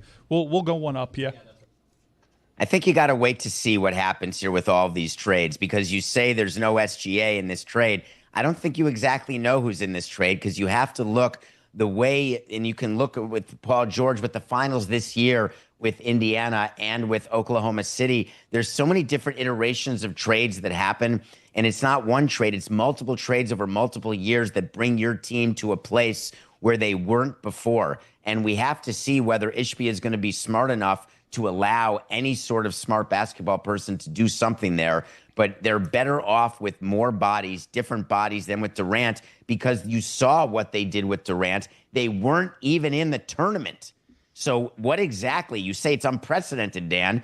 Yeah, you wrote checks to the guy, and you didn't play in May. Right, but offensively, he was an extraordinary and exceptional player still. Windhorst said on First Take yesterday, basically, that Durant kept rejecting places to play, like Minnesota, to lower the price so that Houston could have assets to land another player down the line. There are reports that he'll take less than the max in the next deal. They got him cheap on a discount, and if I understand the Heat frustration, if pick swaps and Jovic, if that's actually accurate, and that's all it would have taken, that the Suns weren't enamored with the 5 second-round pick. I think the overriding frustration here from Heat fans is, yet again, a player wants to come here, which is hard to do. Get a superstar to say, I want to go to Miami. They haven't always been able to have that player play ball. Recently they have, especially this player, multiple times, and they just haven't found a way to get it done when the executive atop the franchise is the guy historically that gets it done more than anybody else. People I just don't think you ever want to overpay, Mike. That's the whole key. And this is coming from a person who made a living overpaying and making bad trades. Mm-hmm. You really don't want to do it because you can get gun shy and you get burned enough times. You stop doing it. And I think what you're seeing of Pat Riley is that his MO has changed when he's realized that those kind of trades can go bad in a hurry. That right there, you can seize on that and say, that's not my Pat Riley. That's not. Scared money don't make money. Pat Riley's never been afraid to make a move. Now he's afraid to overpay. What are we doing? That overpay for Kevin Durant, a Hall of Famer, while you overpay for Terry Rozier? We're scared. We're suffering PTSD from Terry Rozier, and that's standing in the way. That's been the excuse for the last 3 years. And you know where it's gotten Pat Riley? 10 seed. Kevin Durant's not a Hall of Fame player today. Kevin Durant was a 10 seed. Kevin Durant was a Hall of Fame player 15 years ago. No, wait a minute. No, David, he's still, finally people coming around on Durant. David, offensively, still a top 25 player. David, took you so long.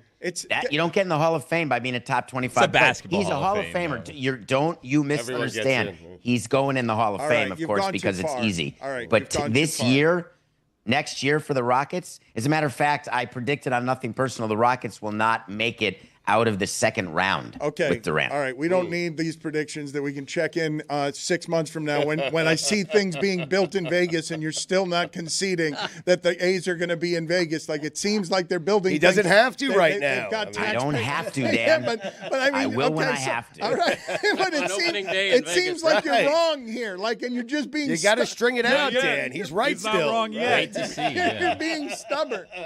David, in the negotiating room in baseball or outside in business, did you ever physically intimidate others to get your way? Maybe just slap someone across the table, leave a diamond in someone's forehead, anything like that? What's the most menacing tactic you use to get your way? I weigh 133 pounds. How can I be physically menacing to anybody? Can you show us your toenails? So I was thinking about trying to do it. Here's the problem. Now, I have the ability to do it right now, except I don't have the flexibility to do it right now because it would require taking my leg and I'd have to bring the microphone and somehow. All right, this is what I would like. I want to see him do it. So yes, all right, here it is. Things. All right, I love that tan line. Put this behind the tan paywall. line. Good God, look at that tan line. You guys That's don't the good understand stuff what right you there. have available. Clean feet. Hold That on, one I even just has pulled a a hammy. tan. All right, those hips are not doing well. Did you guys notice the tan around the thong sandals? Did you notice that? Yeah, We all commented on that. Yeah. Yes. Okay, good. Just wanted to make sure it was A little late to the party. because I didn't really Where are hear you, it, so Jeremy? we were all talking over each other. Okay, Want to make sure the Jeremy. audience Good. understood. Just don't say that out loud. Audio medium. Yes, okay, yeah, excellent. Yep, audio medium. I don't want to play that yet. He just wants to be mad at me. Friend or coworker? Fuck. Nothing Personal is the name of the podcast with David Sampson. He is feuding with Andrew McCutchen over baseballs and owned. He got Andrew your McCutchen ass. really got your ass. It seemed like. Can you admit that you're wrong here? Let's see what happened here. So there, Andrew McCutchen hit you with the rock, and he says to David, "My source stinks." What a laughable thing to say when my source is the commissioner of Major League Baseball, and I have 27 witnesses to back that up. So stick to your Lil channel and do this. He revealed the source, huh? Yeah, it's a proud partner. Journalism. DraftKings is a proud partner of Major League Baseball. Bad journalism from McCutchen, just revealing his source, but his source, Barry Sampson. So that's actually not at all what happened. So first of all, I like Kutch, and it's all good. And Lil channel, I didn't know what that meant. I was thinking Lil Abner. But I don't mind that he did this to me. Lil Abner, really? So you're somehow going older than Cody today. So you think of L-I''L, you go back to Lil Abner, a 1970s cartoon. That's the first thing I thought of when he wrote Lil Channel. I assumed that's what he meant. Is it even so 70s? I did Is it respond in a 60s? private DM. 60s. Let's give more context here, David. You originally McCutchen said there's something up with the baseballs this season, and you went on a rant saying that he's wrong about that. He's just making that up. No, what I said is his source is bad. I never impugned him personally at all. I merely said his source was wrong. So his response was, my source was the commissioner. Here's the problem. A, unveiling your source, not really what you're supposed to do. But B, he's talking about a meeting before the season started. I promise you, when he says 27 other people, he's referring to 26 members of a team and the commissioner. Wink, wink, there's more than 27 in the room, but I digress. So in that meeting where Rob goes around and talks to all the different teams, trying to build relationships with the players, trying to fracture the union in order to get a better CBA, but I digress. We can talk about that later. Oh, my God. What was said was that the balls have a standard of deviation when they are handmade. And I know he said, because he said this to me too. And within that standard deviation, balls can be different. But the specs of the ball are the same. They've always been the same. But there's always different balls. Some seams are higher, some are lower, some are just off with the leather. They're handmade. That's all he said. He didn't say the balls have been deadened or the balls have been juiced. He didn't say any of that. So I merely said, your source stinks because you misunderstood your source, but we're good. Whose balls are juiced? Lil Abner debuted in 1934. Yeah.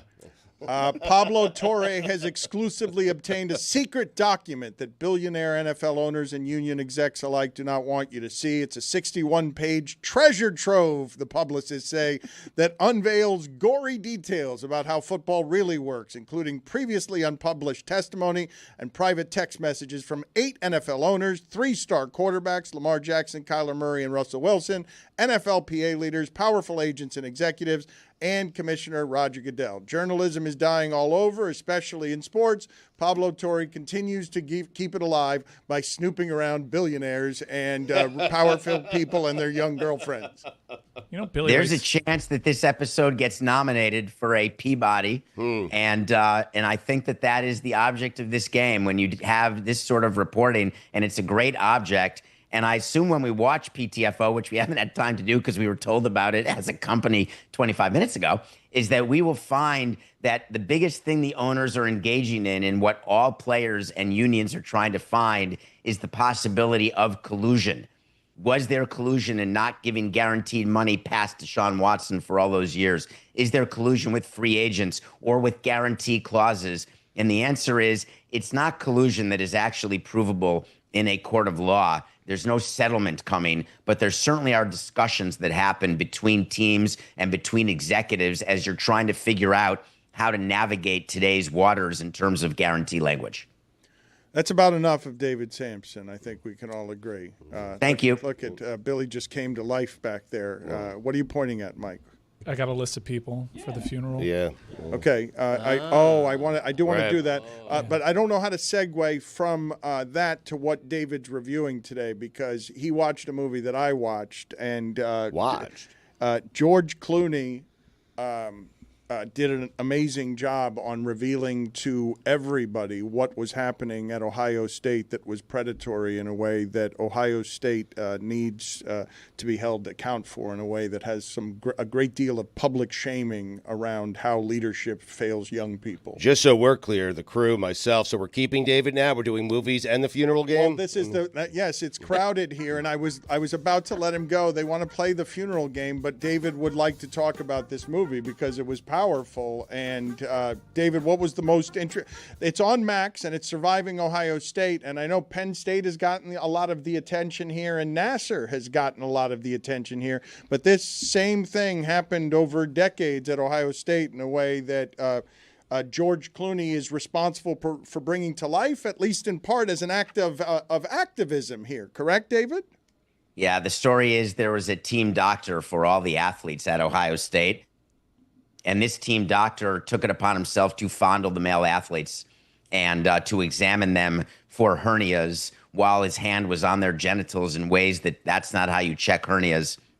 And when they would hurt their elbow or shoulder, he'd say, yeah, but we got to check for a hernia. And the real thing that you'll learn, and it's not a spoiler, is the doctor who did this, he's dead. He killed himself. And to me, he took the easy way out. I wanted to see him suffer in prison because molesters and pedos don't do well in prison. And he decided that he would not take that chance. And this is a story about money. It's a story about the fact that males can be molested and can be the victims of sexual assault as much as females. And it doesn't get a lot of attention. And it's horrifying to be a big, strong wrestler or a hockey player, and you find yourself absolutely at the mercy of someone who takes advantage of you in a way that you don't even know how to respond to. There's no outlet. And the damn coach, including Representative Jim Jordan, who's still a representative in our legislative branch, was a part of it as an assistant coach, knew about it, claims he didn't, which is wrong and maliciously lying and gaslighting. And it's a movie that will change how you look at victims of sexual assault in a way that is disturbing, upsetting, problematic.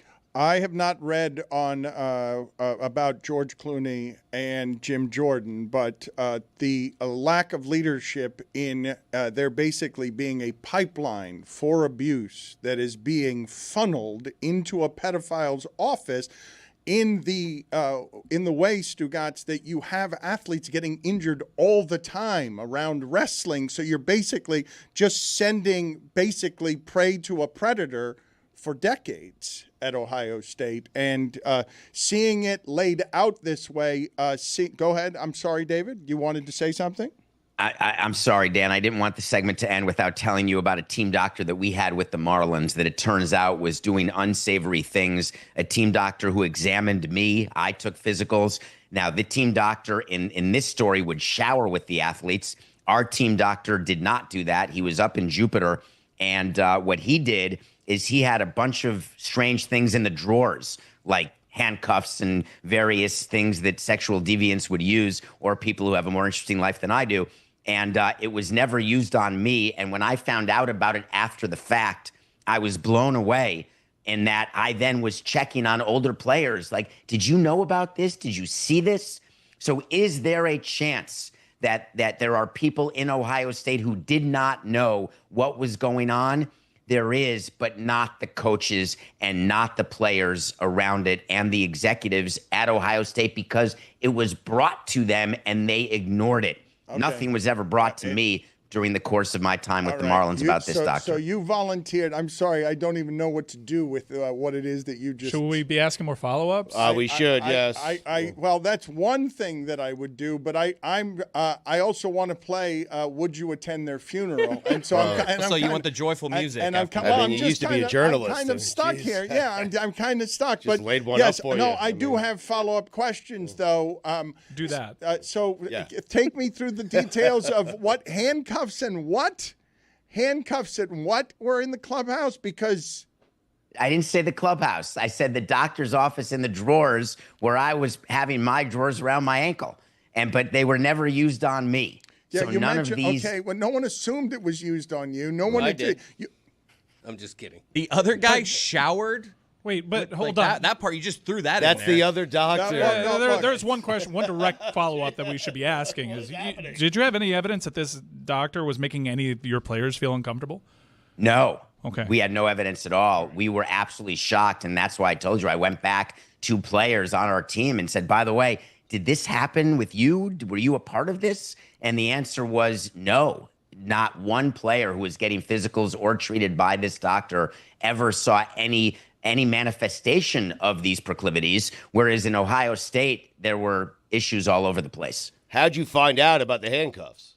Oh, only when it got made public and he got arrested. And he got sued. This is Googleable. I'm not making this story up. Okay. You can search a doctor and with initials that may be DS, and you may find this story. All right, so I don't know the history of this and where the lines are in the details between deviance and illegalities. But just to put into context what David was saying about surviving Ohio State, which I would recommend to anybody, but it will make you uncomfortable, as these things should, so that people can learn about them. For decades, a doctor with high school boys who are arriving at a culture of sport where, okay, these people know what they're doing, right? It's all about winning. I need to trust the adults here, right? This doctor was preying on kids who didn't know, weren't old enough to know how they're supposed to deal with whatever is normal in the height of college sports, that a doctor showers several times a day with the players, even though he's not, working out or doing anything. And that's the doctor that everyone accepts as that's that doctor. Everyone knows he's a little weird. It's just a fundamental leadership breach that is an indictment of everyone who was in charge at Ohio State, where they put winning ahead of all other things in a way that was really overt and chronicled well in this. Now, please give me some happy music as palate cleanser and sorbet so we can get a little lighter on this segment. Yeah, funerals. Funerals, lighten it up around here. The conversations get a lot funnier when it's just around death instead of the serious societal stuff. By the way, Billy Ray Cyrus is dating Elizabeth Hurley. What? Mm-hmm. Who's 60. Whose balls are juiced? I don't see what the point of that is. What's the point of that? quite Why did you do Little that? tidbit that there was a window maybe 10 minutes ago to mention that. But I digress. Sandy Alderson. Would you attend Sandy's funeral? Yeah. No. Here's why. Sandy was he was with the Mets for a while. He was with MLB for a while. He's someone who I thought was pretty good. Got a lot of credit for doing things, Hall of Famer in some circles. But no, even if it were convenient, I would be sorry because it means the passage of time, but I wouldn't go to the funeral. Former Marlins utility man Alfredo Amezaga. Would you attend his funeral? Oh, Mezzi. If I got a bunch of old players together, like if I would call up Miggy, who was good friends with him. You're making it a party. It's a funeral. I mean, it feels like his funeral would be a party. I would only go if it were a reunion. Some sort of reunion of good teams that we had where we could hang out and party and have fun. Right. I wouldn't go like with my head hung low and wear a tie. I'm not interested in that part, but I would definitely go with a bunch of the former guys and talk about the good times. Would you go to Miguel Cabrera's funeral if Alfredo Amezaga invited you?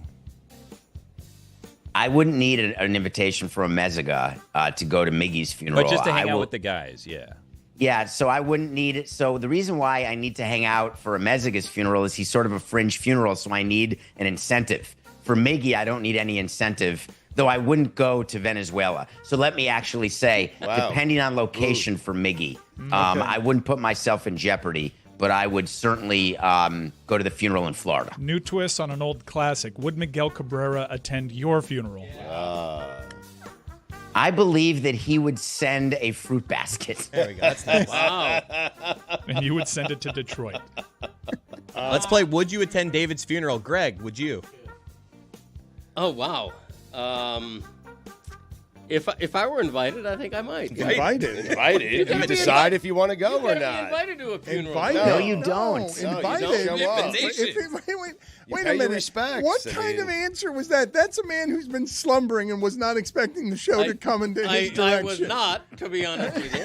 Caught off guard. But yes, I think I would attend. We're gonna RSVP. I think I would attend David's You funeral. get the fish or the chicken? You got startled by our show right Is it a there. buffet? I did. and then you made it an invitation only funeral. David, have you actually imagined who will be at your funeral? Yeah, I have an actual plan that I'm going to do a funeral in Vegas and have one more big party in Vegas. I'd like to be buried in a Vegas cemetery. So when people visit me, they can visit right off the airport, take have an the A's Karen, game. and then go right to the casino. Make it easy for them. We'll go to an A's game before. We'll sprinkle your He's ashes. right for that. Little day-night doubleheader. Documentary, Ashes in the Outfield. How David Sampson was wrong and refused to admit it. By the way, the fruit basket's a better haul than you got the first time. See you later, David. Ranks better than Mike Rebello.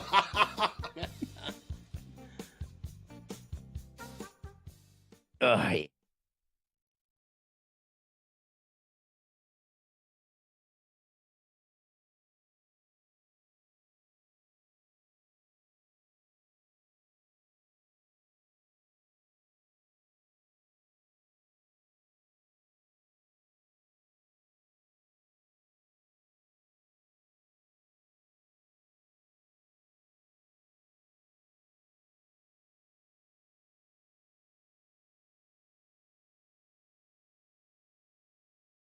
Team of the Miami Heat from Dwayne Wade gave us the greatest feeling, and LeBron James gave us the greatest feeling. However, in the last two games, Caleb Martin has been their star.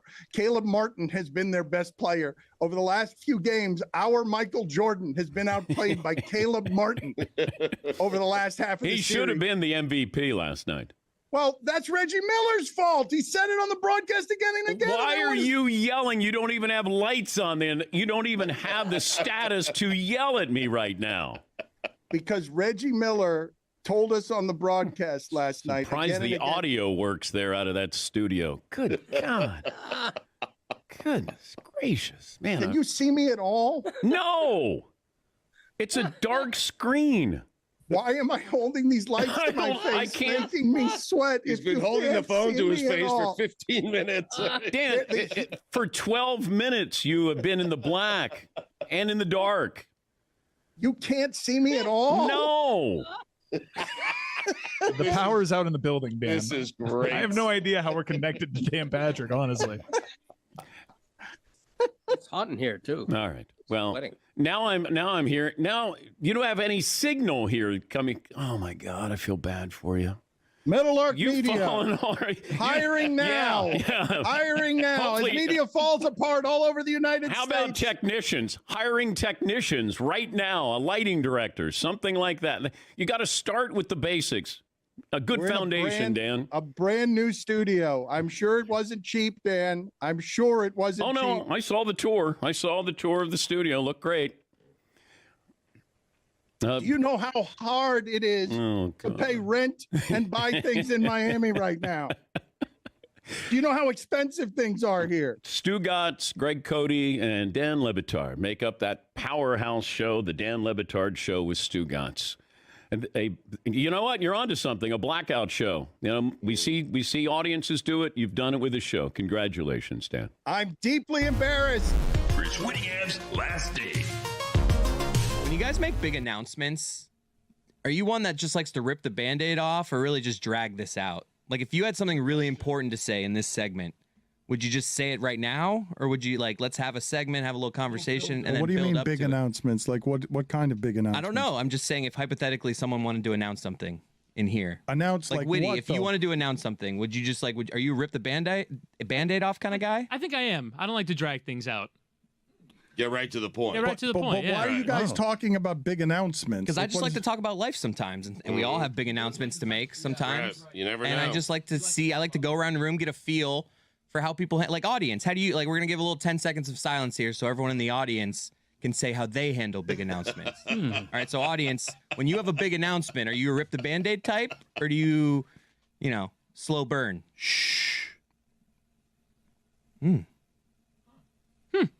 Wow. This is a callback to Naked Chris, by the way. I used to do this with Naked Chris. You guys are so uncomfortable with silence, you couldn't get through 4 seconds. I mean, Chris is a working in radio for a long time, Dan. We're ready to go. Dan and I were ready for 10 seconds. So I still don't understand what you're doing, though. What are we making a big announcement here? Is that what you're saying?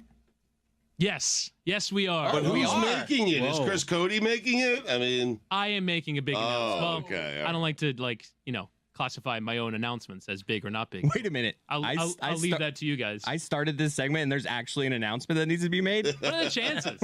Wow. Good at this. All right, so Whitty's leaving. It was really poor acting. Spoiler alert. What the hell are you doing? Yeah, Chris Cody is correct. He has indeed broken my news. I will no longer be the executive producer of this program. I took over that job like a year and a half ago, but yeah, I will indeed be leaving that. And I have decided to commit fully to my play-by-play role, which I have recently begun with Apple. And I will no longer, well, I don't want to say no longer, because I'll still be around here at Meadowlark. We're working on a project that I will be a part of. But in terms of regular daily involvement on this show, that comes to a conclusion today. I'll still be around. Like, I think every once in a while, I'll still kind of. They're hugging you. Yes. Did you have a different way of doing this before Chris Cody got involved? No, I didn't write anything. I was going to say it just as awkwardly. Some people would argue that you presided over the single worst era of the Le Batard Show with Stugotz. And if that is... That was Andy King, year one. Oh, no. Poor Andy Not King. Andy's fault. Oh, Not Andy's fault. That's a stray. No. My fault and Dan's fault, not Andy's fault. Okay? Poor Andy King. All right. So I come in. It's in our third, fault, not Andy King's. I said it. I come in third then. That's fine. But if that's on my tombstone, at the very least, I got to say I work with you, tremendous group of people. I love you all. I will miss you all. Well, rank us. Hold on. Before we get to making this awkward and syrupy, we are very happy for you because when you started over here, you are now embarking on what is your dream job, correct? This is, and for those who do not know, we have known Whittingham since he was a young broadcaster in college, heard him on a WVUM game, and he was exceptional, noticed him that he was good at the art of play-by-play, and so you bailed us out during a really turbulent, difficult time by coming over here and simply being helpful at a time, and we still need the help because we're going to miss you, but you're getting your dream job. This is, and you want to devote yourself to it because you can't. People don't understand how consuming these jobs are. They think Joe Buck shows up and can just fart out 4 hours, and that's not how it works. Yeah, I didn't honestly because when I got it, I was like, all right, this works out perfectly. Fly out on a Friday, do the game on a Saturday, fly back on a Sunday, do the show Monday to Thursday. It'll be fine. It'll work out great. And then you get into doing it's like, whoa, this is a lot. So I've embarked on a couple trips and it kind of proved to be too much for me. And I kind of decided that, this is absolutely my dream job. And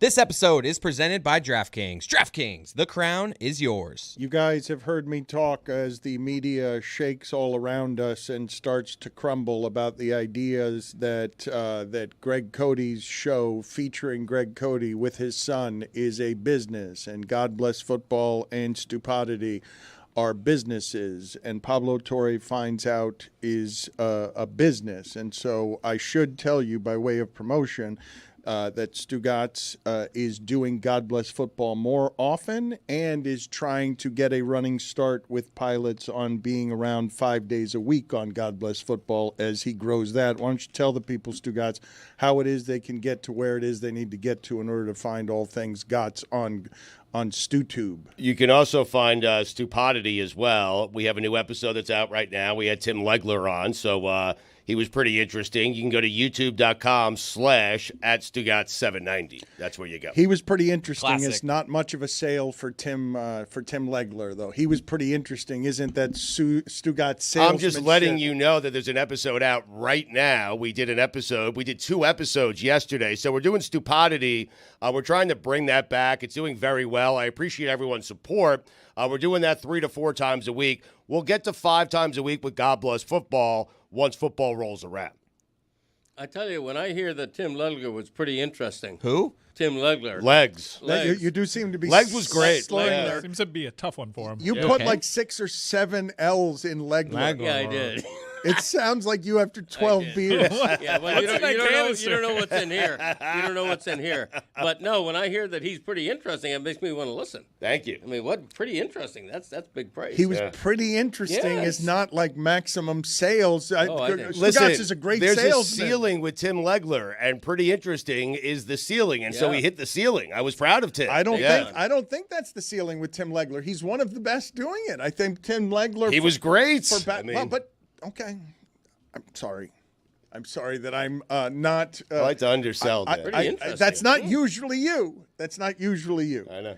I want to ask all of you this question about you've heard me lament in various ways the degrees in which sports coverage changes, so that one of the talking points after Shea Gilgeous-Alexander and OKC gives us a championship that I guess people are sort of confused by because they're looking at it and are like, well, aren't all these guys supposed to suffer for a few years before they get that good and celebrate in their early 20s winning the NBA championship? They He suffered last year. They seem indifferent. That's the part that annoyed me the most. They're young, and there's something unsatisfying of customers feeling, for whatever the reasons are, like they have more joy about what the history of the story is than these kids out there that are in their early 20s and didn't even need a veteran of any kind to win the entire sport. But at Barstool Sports, Mark Titus says of Shea Gilgeous-Alexander, quote, I have zero respect for SGA. Zero. None. I bleeping hate watching him. I think he's the worst MVP of my lifetime. I think it's a disgusting watch. I think the Thunder are a blight on basketball. I think the way they play is disgusting. I think that there's this idea that they are a team, like a bunch of young guys that come together and play great team defense. They don't. They hack the shit out of guys. And Bob Ryan, I love this. I'm not going to say he speaks for all of us here, but he speaks from an indignance that comes from Greg Cody's 1919 baseball age. He says of Mark Titus, who is this shithead? Classic Bob. I mean, when it's not, I would say it's not classic Bob in that Bob has never been this aggressive throwing shit from on top of Mount Sportswriter. Like when a columnist does this to you, Bob Ryan does not normally hit anybody with who is this shithead. Mark Titus is what is new Boston sports, is it not? Is Barstool not new Boston sports coming to take the city away from Boston? He's not really a Boston guy. Barstool did rise up from Boston, but we were talking about Mark Titus when he had his Club Trillion blog as what was he, Ohio State? He was an Ohio State rotational player. I mean, his point is that SGA is not fun to watch. Do we disagree? He's not. I mean, like I kind of see the point he's making. Obviously, he was saying things that were strong takes, but he's not the most fun guy to watch. Okay, but what do you want? You don't want mid-range. I mean, you don't want somebody who can get every shot that he wants, that everyone has to get out of the way because he's going to score 35 quietly, usually efficiently. What are you laughing about, Billy? I'm just now going through Bob Ryan's replies, which is great. Because someone tweeted out, do people still eat baked potatoes? And Bob Ryan said, you know what? I need to reply to that. He said, dinner tonight. Then someone else said, super serious question. Do people over the age of 50 still read newspaper? And he said, what kind of stupid question is this? It seems as though Bob Ryan's spending a lot of time on Twitter answering people's questions for some reason that aren't directed at him. He's just looking up questions to answer. We used to play Explain Your Tweet with him a lot. There was one that he had over the weekend that was just a certified banger. It was I was on the beach between 16th and 17th Street in North Beach Haven, New Jersey, listening to my transistor radio when Jim Bunning threw his perfect game against the Mets 61 years ago today. Where were you? Greg, where were you? I was at the Clevelander. What was the date again? I'll tell you where I was.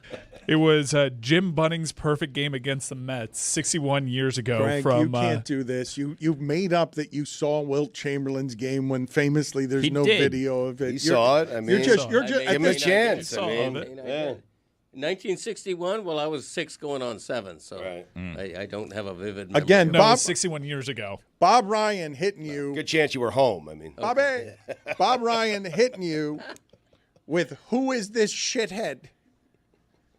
That one stings if you're Titus. No. Yeah, he's been in the media game for 20 years, and he's had a respectable career that Bob should have been made aware of over the last few years. Someone tweeted out, "Am I the only person in America who's never owned a pair of Crocs?" And Bob said, "Hell no." Bobby. I'd like to bring back, explain your tweets. I'd like to bring back Bob Ryan. I was driving around this weekend. I heard Peter Gammons on the radio. Get out of here. Telling stories. Still doing it, huh? Diamond notes. Wow. I believe last weekend, I don't know if this was a taped interview or not, might have been Peter Gammons' day at Fenway Park. Really? I think so. Wow. How did I miss that? I'd go. I'd Well, go. speaking of older, not this old, but speaking of ESPN personalities or people that you grew up on, Stugotz, Max Kellerman is about to make his return, and Max Kellerman has been a prodigy in our business since he was 14 years old. And I'd be curious, just people listening to this, what they would think of Max Kellerman leaving First Take, and I guess probably taking some of the nuance with him, because one of the complaints that Stephen A. had about Max Kellerman and getting him fired was that Max was offering context to an argument show when he wanted to do an argument show. And since then, it's become more and more of an argument show. Although I guess we probably all know at this point that Shannon Sharp is not likely to ever work at ESPN again, right? Like that's not. I don't know. Well, but I mean, I think we can reasonably assume that Shannon Sharp would like it to look like he has a chance to return. I don't know that you can be Disney and allow any of what happened there. Does he need to? I mean, it helps to be on that platform during the week, but Stephen A. has made it. I mean, I don't know how many people care about this, but Stephen A. just sort of works independently now. He got the deal that allows him to just be on First Take and then do everything else. And in doing so, First Take has been a giant for a long time. Max Kellerman fell by the wayside, and I think we can say Stephen A. Profited off of his decision there in every way, in a way that was really good for Stephen A. and ESPN, but less good for Max Kellerman. So I searched Max Kellerman on social media because I saw he's calling a big-time boxing fight, and it feels big in part because Max Kellerman is calling this fight. It's his first boxing match in 24 months. He's partnering back up with Jim Lampley, who just himself returned from a 6-year hiatus calling boxing matches. You're saying Max makes the match feel bigger. You get just being on the call. You get Lampley and Max together on a call. Yeah. Boxing has been missing those two on a call. That's what I know. I grew up on those two voices. That speaks to how long Max Kellerman's been in the business, and he's still a young man. But Max Kellerman, I was searching his name on social media, and there's a lot of positivity about, man, we didn't realize how good we had it when Max was over there. And what's happened is, as Stephen A. has leaned into the politics and sometimes going right of center, or at least not nearly as progressive as Max's takes were. Remember when Max was there, a lot was going on in the country. It's not like less is going on now, but his voice. One of the great insults and indignities of Stephen A.'s career is on his show, Terrell Owens saying on that show that Max was blacker than Stephen A. Max was often on the right side of these issues, and the more prevalent they get to it, Stephen A. is more and more comfortable talking about politics on First Take even, that, man, perhaps they should have let it ride out a little bit longer. That show would have aged with some grace, and Max's voice would have been a little bit more pronounced and more appreciated as the times evolved and as Stephen A.'s career also evolved. Peter Gammons' day is January 9th.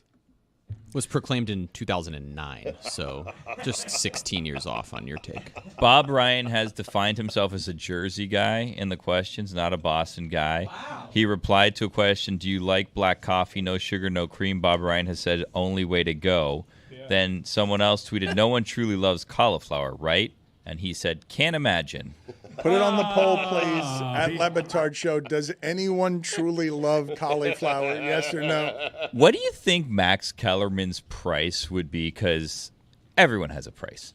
What do you think Max Kellerman's price would be to call a Jake Paul fight? Ooh. Because I cannot imagine that Max Kellerman likes the Jake Paul boxing circus, and he views himself as a boxing historian and a gatekeeper for boxing. Well, but why are you doing that? Views himself. He replaced Larry Merchant. Larry Merchant was the longtime voice of boxing. It's a big deal that Lampley and Kellerman are doing this fight, and this is as UFC has its worst year at the top of 2025, diluted, but at least in part by some of the ESPN Plus diluting of how many matches that they have on UFC. Boxing is trying to make some sort of comeback here, and Max Kellerman is purposely choosing the sport that he loves the most since being a prodigy from 14 years old to make a pretty loud return after 2 years of silence have shown us what, because super unusual for Max Kellerman to just disappear and now return and have value in a new media economy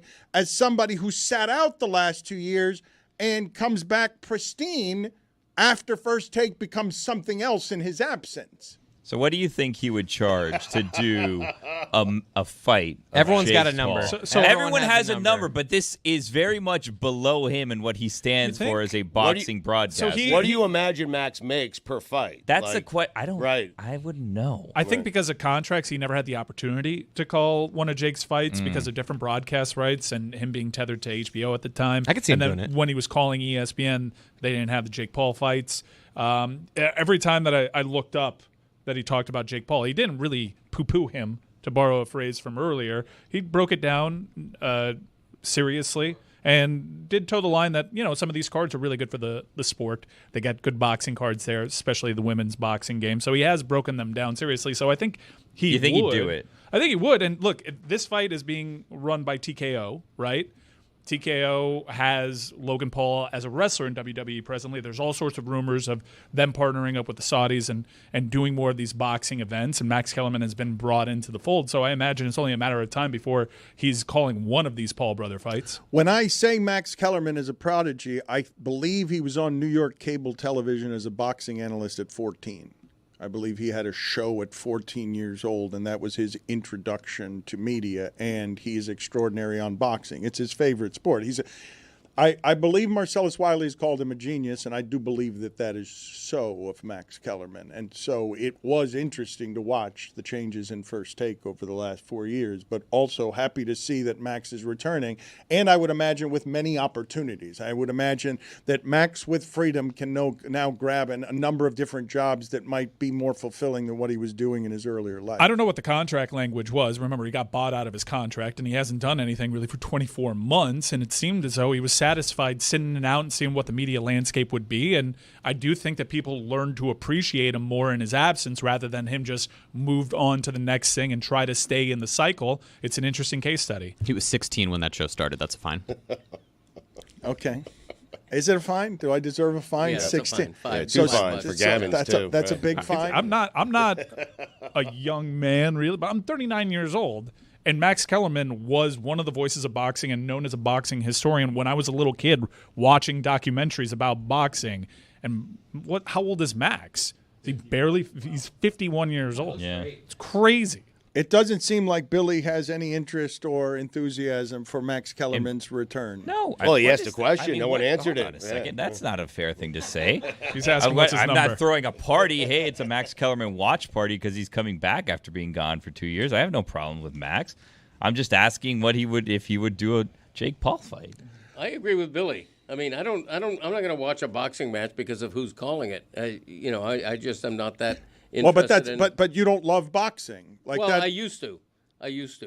Well, when I ask you, we all used to. But if you love boxing, you're not watching for Max Kellerman. You're watching for boxing. Right. It does feel bigger when he does it, just like, when Troy Aikman and, Joe Buck are doing Monday Night Football. It feels like a bigger game. The broadcasters make it feel bigger, but you're not tuning in for the I mean, you've been saying that for years. Anyone can be broadcasting. You're not tuning in for them. People are tuning in for Canelo versus Crawford, and this is a fight that people have wanted to see for a long time. And you have Jim Gray as a part of the broadcast, Mark Riegel, friend of the show, I think, on the broadcast. This is a first fight that feels legit in quite some time.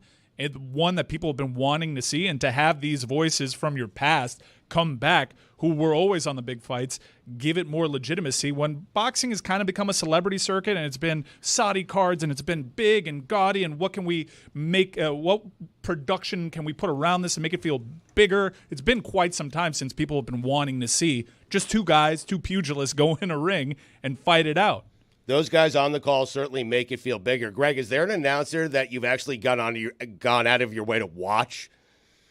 Not like because he's calling the game. For me, it's Vin Scully. I would go out of my way to watch games I didn't care about because he was calling the game. Chicken thigh. I don't disagree with that.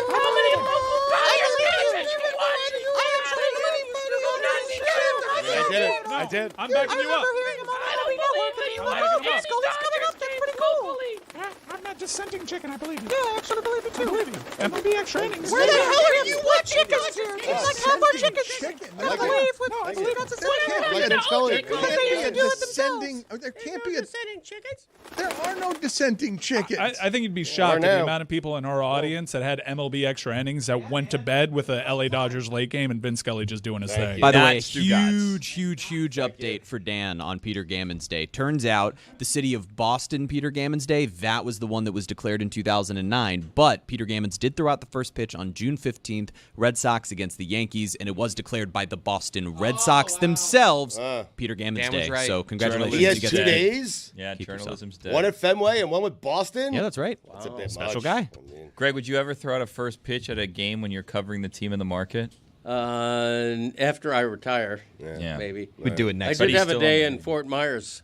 Yeah. So that was big. Okay, so we've While gone you were a back. journalist. We've gone back to the wheelhouse. Please get me the sound from that day. He loves to relive that day, but I do want to, for just a moment, talk about. I was waiting for Tony because he's going to be in Vegas this weekend, and it has been a really disappointing year for UFC. I've sort of checked out over the last many years on my fight game allegiances that Stugotz has made fun of, because I really have enjoyed over the years the science of pitting mixed martial arts against each other, and also the lunacy that is making your living fighting other human beings for money. And you have heard and seen my distaste for Dana White and all things UFC, and chief among them is using and paying that labor force 20% as he gets rich, sloppy, and powerful. And now I'm reading reports that he doesn't even do the press conferences very much anymore because he's moved on to other things, and there has been a dilution of product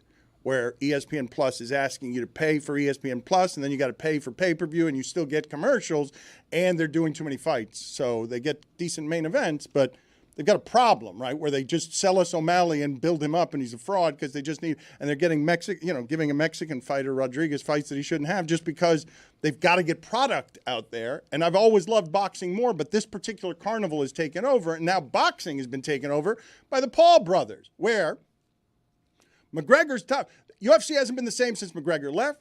I am stuck in an algorithm where I am just getting an assortment of McGregor Coke videos, just McGregor on Coke, where it's just highlights. I'm stuck in an algorithm. I can't stop watching. Is there any them. other kind? No, I mean it's just him clearly coked up, and the sport hasn't. McGregor video. But here's what I wanted to talk about: the sport has not been the same. He had 7 of the top fights pay-per-view of all time. A legitimate star goes into boxing, makes it a circus. You guys say that doesn't cheapen anything. He made $100 million. Mayweather made $300 million.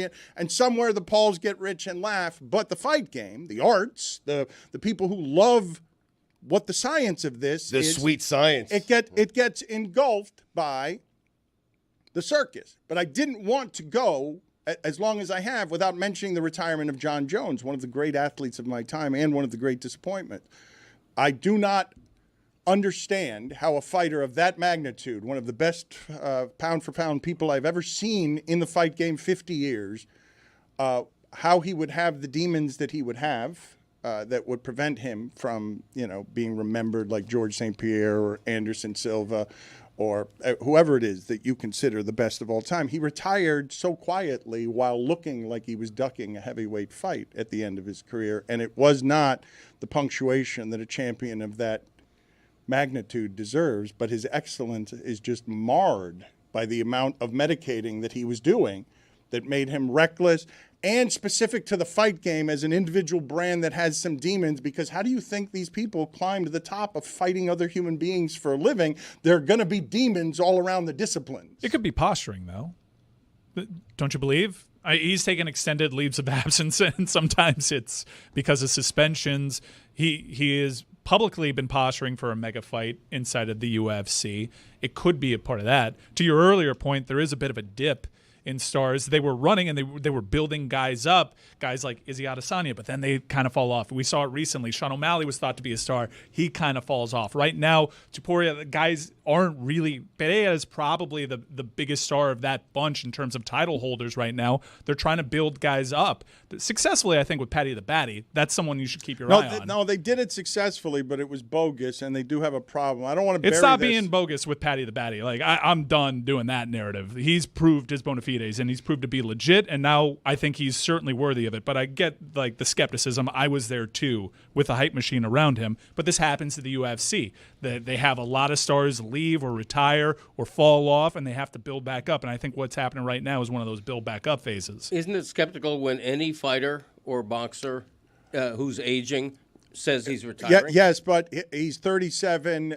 This is a fight for him to avoid. The last 7 months would have been the time to sort of cash in on this. And when it comes to negotiating with Dana White, I expect the labor to perpetually be screwed. It's the business model. The Aspinall fight is one of those fights that could help everybody wants it. Breathe life into UFC. But I also don't blame him for avoiding it. And at 37, that's not a weight class that I want to see him at. Like, he's the best light heavyweight I've ever seen. Mm-hmm. I don't need to see him challenged as a heavyweight. He chose the right path with two guys that he knew he could beat the last two fights. He also had a pretty badass send-off, if that's the last time that we saw him, and he's the GOAT. He's the greatest of all time, well within his rights. Stipe was retired when he beat him. He doesn't want to fight the type of I wouldn't want, if I were him at 37, I wouldn't want to fight the top heavyweight either. Mm-hmm. That's fair. He's at an age where I think his legacy is pretty well cemented, and because it's already way complicated anyways. And I think everyone would concede, even if he loses to Aspinall, that that's the greatest fighter they've ever seen at the height of his game. And he's still a what-if cautionary tale, which is wild. Ariel Hawani says, I'm tired of beating around the bush. I don't want to hear the GOAT talk when it comes to John. I'm sorry, you cannot be the GOAT if you have multiple PED infractions on the record. You cannot be the GOAT if you didn't want to do what others did for you. Time-honored tradition, you fight the top contenders. Not only was Tom Aspinall the top contender, he was the interim champion for almost 2 years. Is that unfair? No, that's more than fair. No, it is fair, but it is also, to me, a little bit difficult to do legacy talk on someone that I'm saying to you is a pure talent. What I'm watching, really loving the fighting game, is as skillful and artful a magician as I've ever seen do it, marred by an assortment of drug infractions and recklessness, and now at the end, punctuation that feels like cowardice when this man was afraid of no one. This man had legit. You can say he's not the GOAT if you want, but this was a man everyone feared fighting. No one knew how to beat this human being. The only way he could be beaten was his own demons with his recklessness away where the drugs would get a hold of him. Whose balls are juiced? We were talking about signature moves in athletics and who has a move that sticks in your mind. John Jones' spinning back elbow, just the most ferocious weapon in the history of combat sports. Regardless, Tony's going to be in Vegas this weekend doing the UFC fight because he has made that into a hustle around. He really loves what he's doing. Really on popular. Saturdays. It does well too, and it's a fun watch. You learn a lot. It's not your traditional oohs and ahs of a watch along. You're getting really good analysis as well. Remember Dana White told us that UFC would be bigger than the NFL?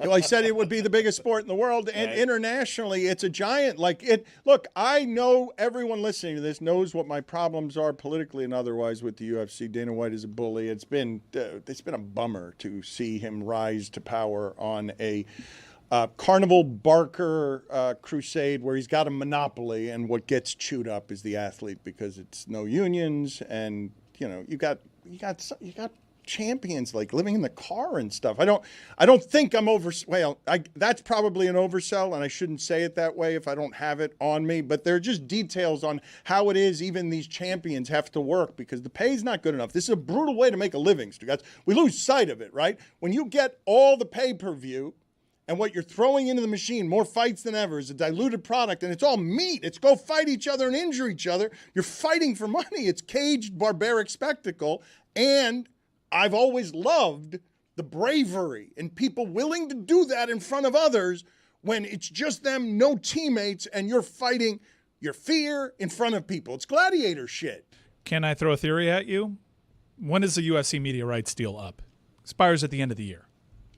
This is a pretty good leverage point for Jon Jones because how does Dana want to impress a new broadcast partner with a brand new deal? I'm sure every negotiation that he's having with a potential broadcast partner is, can we get the Aspinall-Jon Jones fight?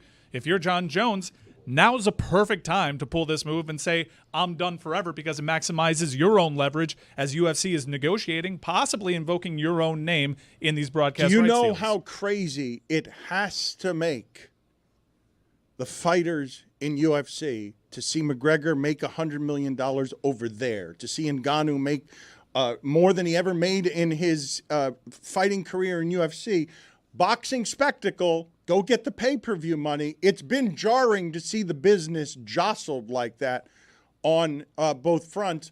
Do you guys, I know a lot of people think of me also as whenever I say anything anti-ESPN, they're just assuming it comes from a source of bitterness. But when it comes to the ESPN Plus app and the complaints MMA fans have of, you're making me sign up for a Windows 98 app, and then I'm just signing up for the right. I don't want ESPN Plus. I'm just signing up for the right to then pay-per-view what is a now diluted product that they blame ESPN for. Is that a fair criticism? I'm not on ESPN Plus, so I don't know how advanced it is or it isn't. You get plenty of free cards that come with just your ESPN Plus membership, and that also gives you all the other sports that are on ESPN Plus well within their rights to charge a premium for a premium live event like a big-time UFC card. It has been rumored that there's not going to be one standalone home, that they're going to try to divvy up the television rights. TKO kind of learning a little bit from their WWE side of the business. So it'll be interesting to see what kind of promises he's making. What is their flagship home? What kind of cards will go on other broadcasters? Will those other broadcasters feel like they're second banana when it comes to these conversations? It's combat sports. You can't really guarantee. The only thing that you can guarantee is bigger names. And right now, they've got a name problem. Can you guys please find for me, and also it doesn't help when all the guys from Russia want to take it to the ground and pound you, and it's not an entertaining style of fights haven't been great. great. Entertaining style. But that's why Paddy the Batty, you got to kind of root for him. At first, I was like, this is all phony. They're just feeding him cheap guys to try to get him over and do this Conor McGregor redux. No, he shut me up promptly in the last two fights. I feel like we have lost Billy and Chris. Chris is yawning actively. The old-timey baseball player has Don't no leave interest. me and Greg out. No, Stugotz wasn't interested in this either. I will say, if you're looking to us for information in sports, since Stugotz said the Mets were the best team in baseball, they've lost 9 of 10. That's unfortunate. And yesterday on the show, we gave you one sure bet. We gave you Trevor Rogers of the Orioles is going to give up some runs, and he threw 8 shutout innings, allowed 3 hits. Best start as an Oriole. Shut out the potent Rangers. Like, truly terrible advice from Best our start show. of his career, he just shouted. I said of Trevor Rogers, my only analysis of Trevor Rogers is yes. When you throw from the left side, you can be big like that, throw hard, and have a ERA of 5 for the rest of your life in the big leagues. 8 innings of shutout ball from a dominant Trevor Rogers over the Rangers. Lowering his season ERA to 1.3 something. But last year, that ERA, woof. That is 3 starts. Incidentally, if you're looking for your baseball information here or on a broadcast tomorrow night on YouTube with Tim Kirchner from 6 to 10 p.m., said last year the Orioles would be good for a decade. I also had the analysis of the Orioles are going to be so good the Yankees will be closer to the bottom of the division than the top. The Orioles now have no pitching except for Trevor Rogers. No team in sports is good for a decade. Like every year someone wins a championship and you're like, you know what? This team, they're the favorites to win next year. Next year, they finished like 8th seed. I just thought farm system and arms, they had so many young people. Warriors so many young people. Yeah, there's some teams that have done kind it. of pulled it off. Lakers, Celtics, 80s. I think locally you have a team that's built for it, certainly. Right. The Heat kind of did it. Patriots did it. Let's go to Greg Cody. Greg Cody Day. Orioles in last place. Fort Myers? Was it where minor league baseball? Yes. Here is Greg Cody after 70 years living in South Florida, still having trouble with the Latin names. Stepping to the plate, number 13, Yeltsin and Encarnacion. I just misread it. That's a tough one. It happens, yeah. Just like Legler. It's Yeah. tricky. Probably a typo. I also have a sad news station promoting Greg Cody night. Greg Cody night. Okay. Saturday, it's Bark in the Park night at the Fort Myers Miracle game. The Miracle take on the Lakeland Flying Tigers at 6 o'clock. Ooh, that oatmeal. Let's see oatmeal. The dog-friendly event includes doggy pools, adoptable dogs as well, even treat bags for your own puppies. It's also Buddy the Elf night, so if you dress as Buddy the Elf, you get a special ticket offer. There's a Santa hat giveaway, a car giveaway, and it's Greg Coat night. Greg Cody night. Okay. That is the greatest promotion I've ever heard. Buddy the Elf. That is For so oatmeal. much better than Tim Legler is pretty interesting. Buried the lead. That is how you sell an upcoming event. I'm so sad that I missed everything that was going on. Saturday, it's Bark in the Park night at the Fort Myers Miracle game. Ridiculous. The Miracle take on the Lakeland Flying Tigers at 6 o'clock. Ooh, that oatmeal. Let's see oatmeal. The dog-friendly event includes doggy pools, adoptable dogs as well, even treat bags for your own puppies. It's also Buddy the Elf night, so if you dress as Buddy the Elf, you get a special ticket offer. There's a Santa hat giveaway, Who's a Buddy car the Elf? giveaway, and it's Greg Coat night. Who's Greg Coat? Greg What Cody an night. amateur.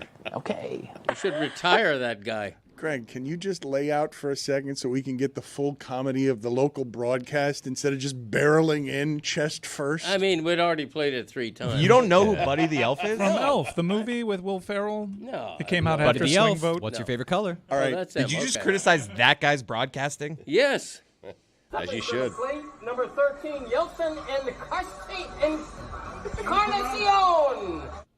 I got it right eventually. You did, yeah. This broadcast had 4 things to sell in front of Greg Coat night, Which is ridiculous. What an insult. Look, you were not the main event here. They can't even get your name right. If I were writing this as comedy, okay, if you gave me this as fiction, I'd have indigestion interrupted by oatmeal in the middle of my broadcast. Indigestion. And then I would also have the comedically great reaction of the broadcasters trying to do chumminess while not knowing the name of the headliner. An adopted dog? After Buddy the Elf and an assortment of adopted dogs. Saturday, it's Bark in the Park night at the Fort Myers Miracle game. The Miracle take on the Lakeland Flying Tigers at 6 o'clock. Ooh, that oatmeal. Let's see oatmeal. The dog-friendly event includes doggy pools, adoptable dogs as well, even treat bags for your own puppies. It's also Buddy the Elf night, so if you dress as Buddy the Elf, you get a special ticket offer. There's a Santa hat giveaway, a car giveaway, and it's Greg Coat night. Greg Cody night. Amateur. Off in the distance. The He best should be part of fired. that I forgot about, Did it again. in that clip, a throwaway line is also a car giveaway. Somebody in our suite, one of our friends the guy he Yes. brought, won the car, That's right. and we felt so uncomfortable because we were the special. He gave away the car. The guy rejected the car. It was a used car. I know, but it was still worth like thousands of dollars. You guys tell stories horribly. Start from the beginning. What happened? There's a $900 car car. given There away. was a Your car friend giveaway. won. It was a used car. There was a car What giveaway. kind of car was Let's it? Who hear did him he out. give Hold it on. to? First of all, I don't remember it being a used car. It might be. I'm not saying you're wrong about that. I don't remember that detail. It was just a car giveaway that in the 7th inning, anyone who had How a do you ticket not remember that detail? It's an important detail. and they announced the name. And like the people on making the announcement were in our suite. I think my dad made the announcement. My dad picked the winning thing. So when the winner comes from the suite, that the person we all were just suspicious. This is, so the guy was The literally fix is like, in, right. the guy was like, Right. I'm good. I don't need the car. I don't need the used car. Because it was a $700 No, clunker. it was not. All right, it was now like a we're nice getting truck. details. Now we're getting Your friend just gave away a truck? Yes, a friend of a friend. $700 clunker is what your dad. There's some details missing. Who's Shams? Who's Barry Jackson? Whose information is right? Because it doesn't sound like your information is right. I'm 100% right. We rejected a car. The only Okay. dispute here is whether the car was used This or is not. what I want. I want you to play it again. I want everyone to lay out because Cody you get did it Santa again. hats at least? Thank you for not laying out. Just immediately ignores what I'm saying. Doesn't hear anyone except his own voice in his head. Can you play for me again, Greg Cody, toward the end of this? I need you guys to listen to how the anchors get out of this. Saturday, it's Bark in the Park night at the Fort Myers Miracle game. The Miracle take on the Lakeland Flying Tigers at 6 o'clock. Ooh, that oatmeal. It's the oatmeal. The dog-friendly event includes doggy pools, adoptable dogs as well, even treat bags for your own puppies. It's also Buddy the Elf night, so if you dress as Buddy the Elf, you get a special ticket offer. There's a Santa hat giveaway, a car giveaway, and it's Greg Coat night. Greg Cody night. Okay. That okay? 9 things he advertised. 9. It's one of my favorite things John Oliver does is just local newscasts. We're going to miss them when they're gone. Going to miss them. You think they're going? I don't think so. I actually think there's more of a demand for hyper-local stuff, given how everything is presented. Mm-hmm. It was a used car. See? Of course it was. A $700 clunker, you called it. Well, 700, the shell of a car. Where'd you get that from, That by the doesn't way? have an It was a engine. used car, courtesy of Dixie Buick GMC. There you go.